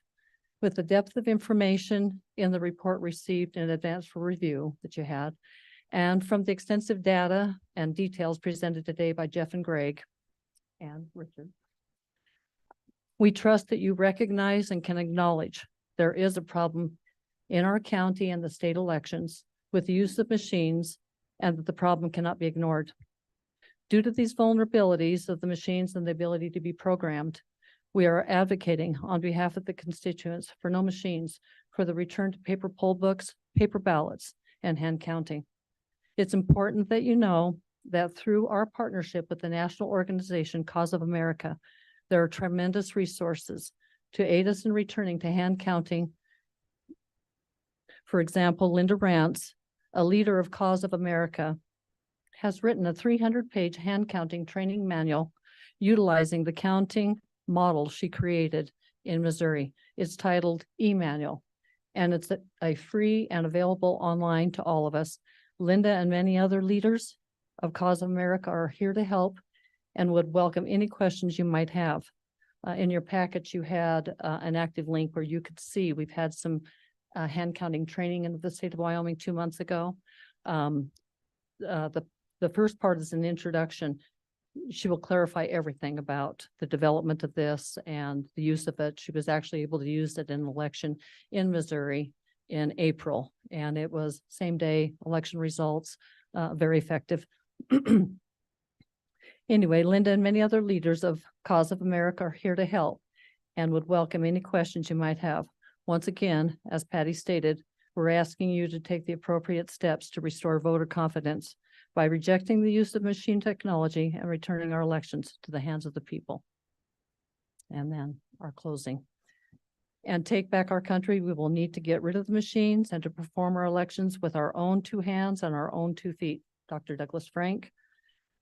Of course we can. All of Europe votes a single day by voting a national day of voting.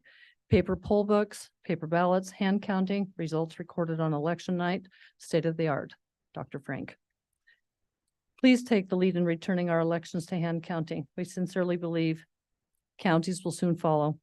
Thank you all for your time and interest in ensuring the fairest, most accurate voting for the citizens of Sweetwater and the state. Thank you. Thanks, Donna. Thank you all for coming over today. I know that was a lot of information crammed in, 30 to 45 minutes time, and you had a lot more videos included that didn't work out, but we do appreciate the information, the flash drive you brought over. Jeff, I was able to go back and review those in preparation for this. So I appreciate you trying to be wary of time. It's difficult up here trying to keep everyone on task and, still, have enough time to get through all the different actions, and we have different people presenting that we try to be wary of, but that's a lot of information to take in. Commissioners, any comments or questions on the presentation? Well, Mr. Chairman, Mr. Tillman. I would just point out to our constituents, we do have paper ballots. We do have paper poll books. I don't do my bookkeeping on a spreadsheet with a pencil anymore. I went to QuickBooks. And as a family ranch, we can't count a herd of sheep and get the same answer by hand counting. For years. Can't get the same answer. That's the problem. Mr. Chairman, Commissioner Richards. can't help but notice that this entire presentation started with what's called an appeal to ignorance, which is a logical fallacy that says it must not be true because you can't prove it. We can't prove that there's not modems in our voting machines, so there must be modems in our voting machines. Wyoming doesn't. Yeah, we have electronic equipment. It's backed up by paper ballots. We're not voting on the screens that we saw in the presentation that could change those votes. We're voting on paper ballots. In my memory of Wyoming elections, and I've been tracking very, very closely Sweetwater County voter registration and voter turnout for close to 20 years. I'm very familiar with those trend lines that were shown on here, but there's leaps of conclusion in those that aren't backed up by any fact. It is not true that people don't act in predictable ways. That's why there's statistics, because people do act in predictable ways. And one of the ways they act is to argue using logical fallacies. And that presentation has so many logical fallacies in it that it's hard to take seriously. And we went from an appeal to ignorance to an appeal to authority, to circular logic, to bandwagon fallacy, to false dilemma, causal. They're all in there, one after that. It's like being at a speech and debate club meeting when the teacher's checking off how not to argue. Yeah, we have the same trends for 20 years of people being purged from the system and new people registering to vote, because that's how our system is designed. Yeah, we have more than 100% turnout in our elections because we allow people to register at the polls. It's different than motor voter registration. That's why we're exempted from motor voter registration, because we allow people to register at the polls. We have electronic poll books. So we had an election where the electronic poll books were wrong. So they re-uploaded a database in the middle. What if the paper poll books were printed wrong? How you solve that? You would print new paper poll books in the middle of the election, but the backup was there. The backup worked. Where was the errors? Human errors. Going back to, I've watched a lot of elections. I'm not aware of a single election in Wyoming history where computer errors significantly impacted the elections. I am aware of several elections where human error impacted the election. A few years ago, we had one right here in Sweetwater County where we had to have a revote. And it wasn't because of the computers. It was because an election judge throughout the day handed people the wrong ballot. Paper ballots failed. Humans failed.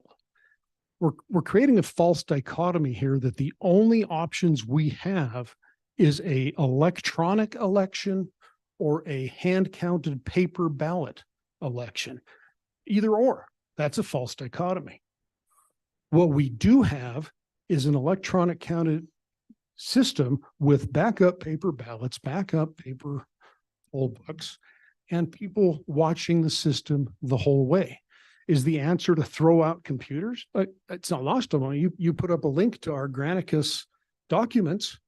How do we know that's correct? That's on a computer. How do we know that those the Russians who are trying to reprogram our election just don't go up and change all the evidence you provided it?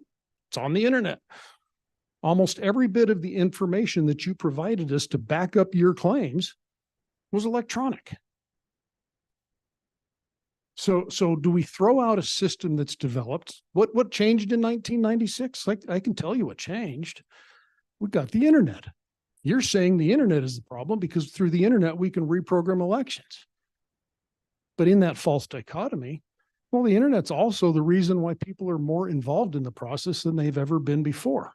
I keep hearing this, folks aren't going to vote because they don't trust the elections. But why don't they trust the elections? Because instead of working to secure the elections and secure the systems we have, we're going out to the people and saying, this is corrupt. But we don't have any evidence that it's ever affected an election in Wyoming. So I'm sorry, you had your chance. Yeah. We don't have that. You provided some YouTube videos, you provided emails, you provided the email supposedly from the EAC, but I also have an email from the EAC that says, I'm not familiar with the email you're referring to that may have been sent by former EAC Executive Director Mona Harrington. The EAC has not received reports of any specific incidents regarding electronic poll books. So that's also from the EAC. Point of order. We didn't interrupt you for 45 minutes. Debate. Right? Commissioner Richards, the floor is yours. If you'd come and given me a presentation based solely on facts, I'd have been more receptive. But like I said, every one of these highlights is one of your facts backed up by a logical fallacy. The problem with that is if there are real facts in here, they're buried behind that logical fallacy. I'm open to your argument, but this doesn't do it for me. Do better. Try again. Any other comments, questions, commissioners? Mr. Chairman, I would just say, this is certainly not an area of my expertise, and I have sat down with Mr. Ramay, and we had a very good discussion about this. He informed me of a lot of things that I was not aware of. I appreciate the things that you're bringing forward, because I do believe that here in the United States, election integrity is a big question, and people are worried about the integrity of our elections.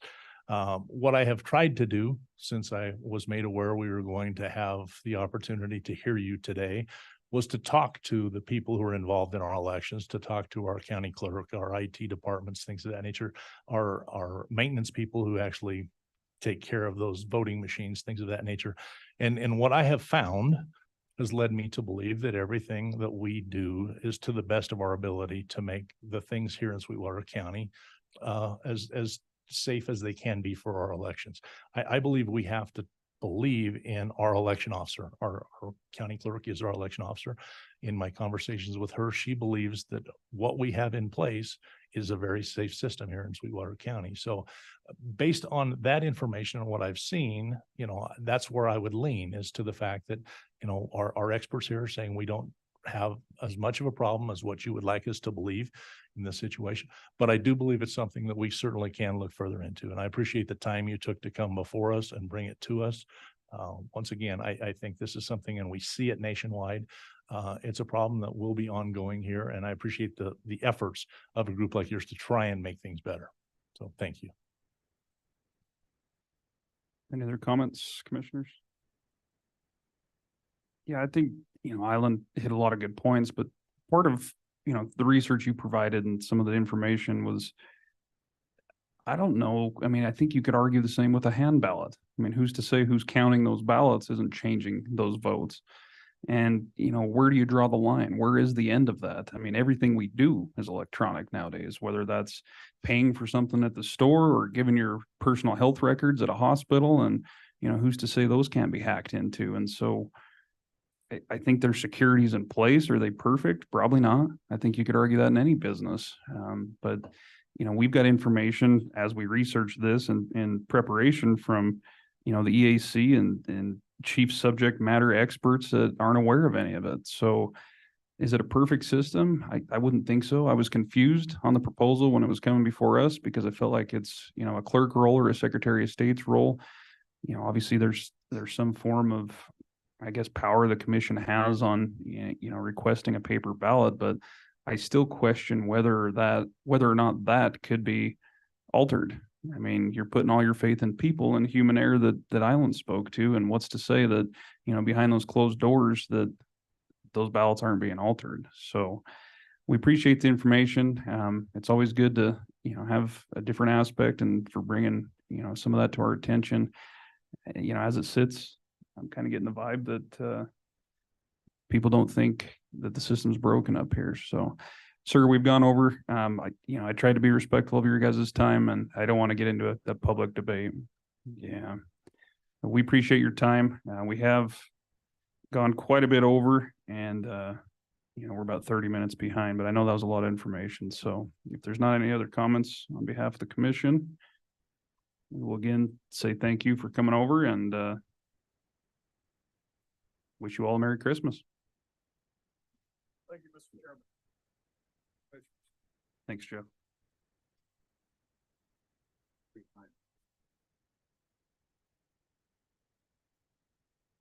With that, commissioners, that moves us right along under tab D to item number 6. The next 3 items are board appointments. So it's good to see we've had some applications to some of these various boards. The first one is the Events Complex board appointment. I believe we have, I think it was 2 openings on this one. And Commissioner Richards, did you have any as liaison? Mr. Chairman, I would move to appoint Mark Lyon to fill the vacant spot on the Events Complex board. And I think I'll handle the other one as a separate motion. Okay, we do have motion to appoint Mark Lyon to the Sweetwater County Events Complex Board by Commissioner Richards. Do we have a second?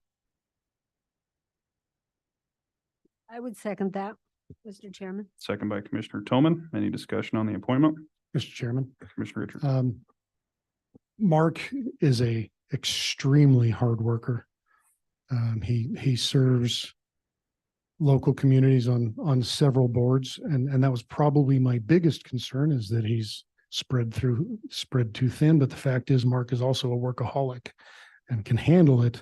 Though he has assured me that he will, as his terms on other boards expire, he would let some of those go and put more focus on the events complex. And I think he would be a great asset there. Yeah, I agree. I've served in various capacities with Mark over the years. I think I was teasing him when I saw the application come in, but he applied for this spot at least 10 years ago, and he's been trying to get in ever since. And I know he's a great resource. He's definitely hardworking, and I don't think we can go wrong with giving him the chance here. So I fully support that. Any other discussion?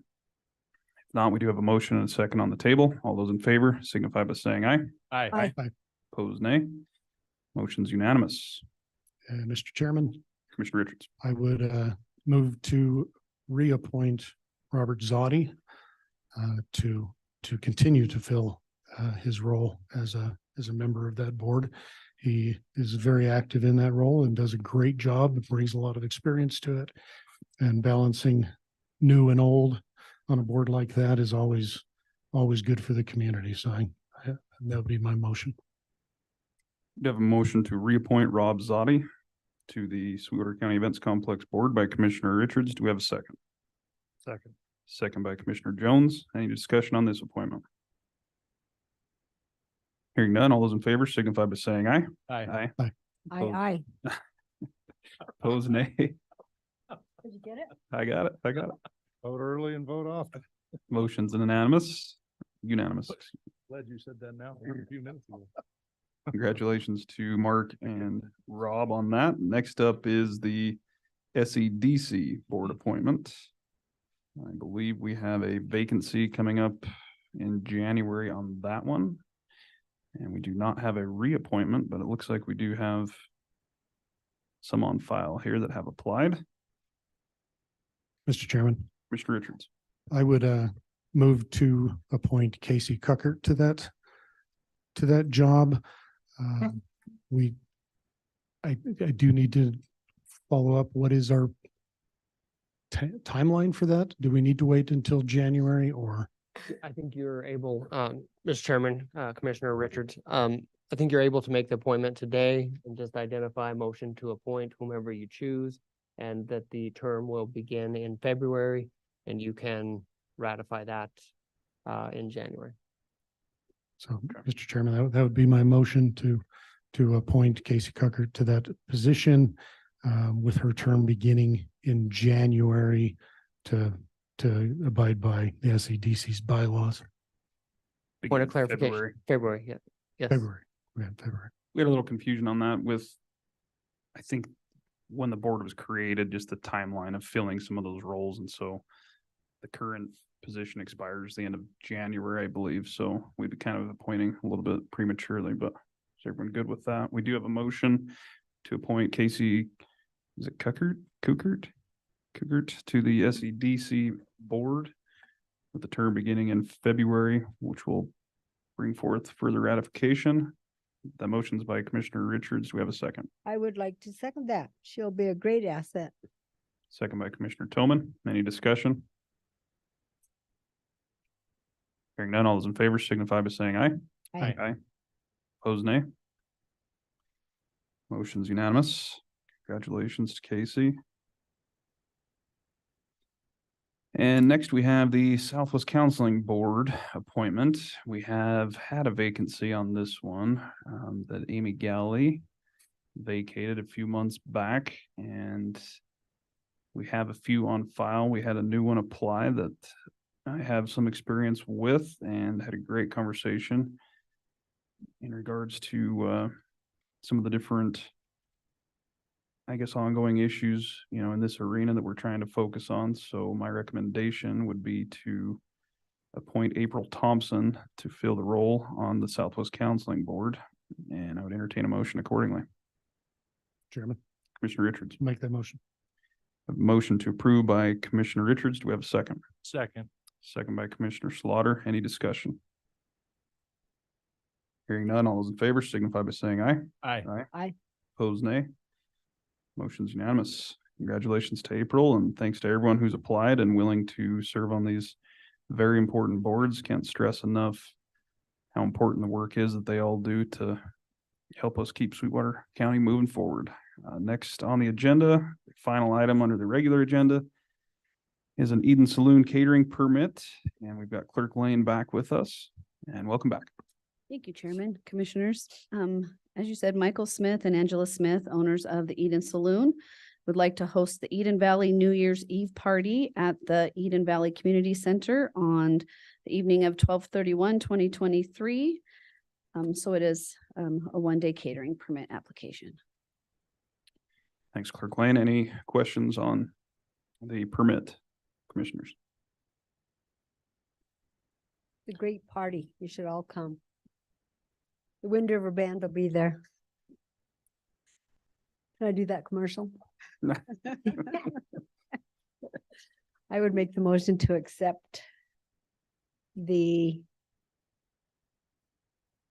catering permit And have the chairman sign. and have the chairman sign. You have a motion to approve the Eden Saloon catering permit by Commissioner Toman, allowing the chairman to sign. Do we have a second? Second. Second by Commissioner Jones. Any discussion? Hearing none, all those in favor signify by saying aye. Aye. Opposed, nay. Motion's unanimous. Thank you. Thank you. Last item on the agenda, Commissioners, before we conclude 2023 is an executive session. And we do need to enter for potential litigation. Action will not be taking place upon coming out. But at this time, I'd entertain a motion to enter into executive to discuss potential litigation. So moved. Motion by Commissioner Jones. Do we have a second? Second. Second by Commissioner Slaughter. All those in favor, say aye. Aye. Opposed, nay.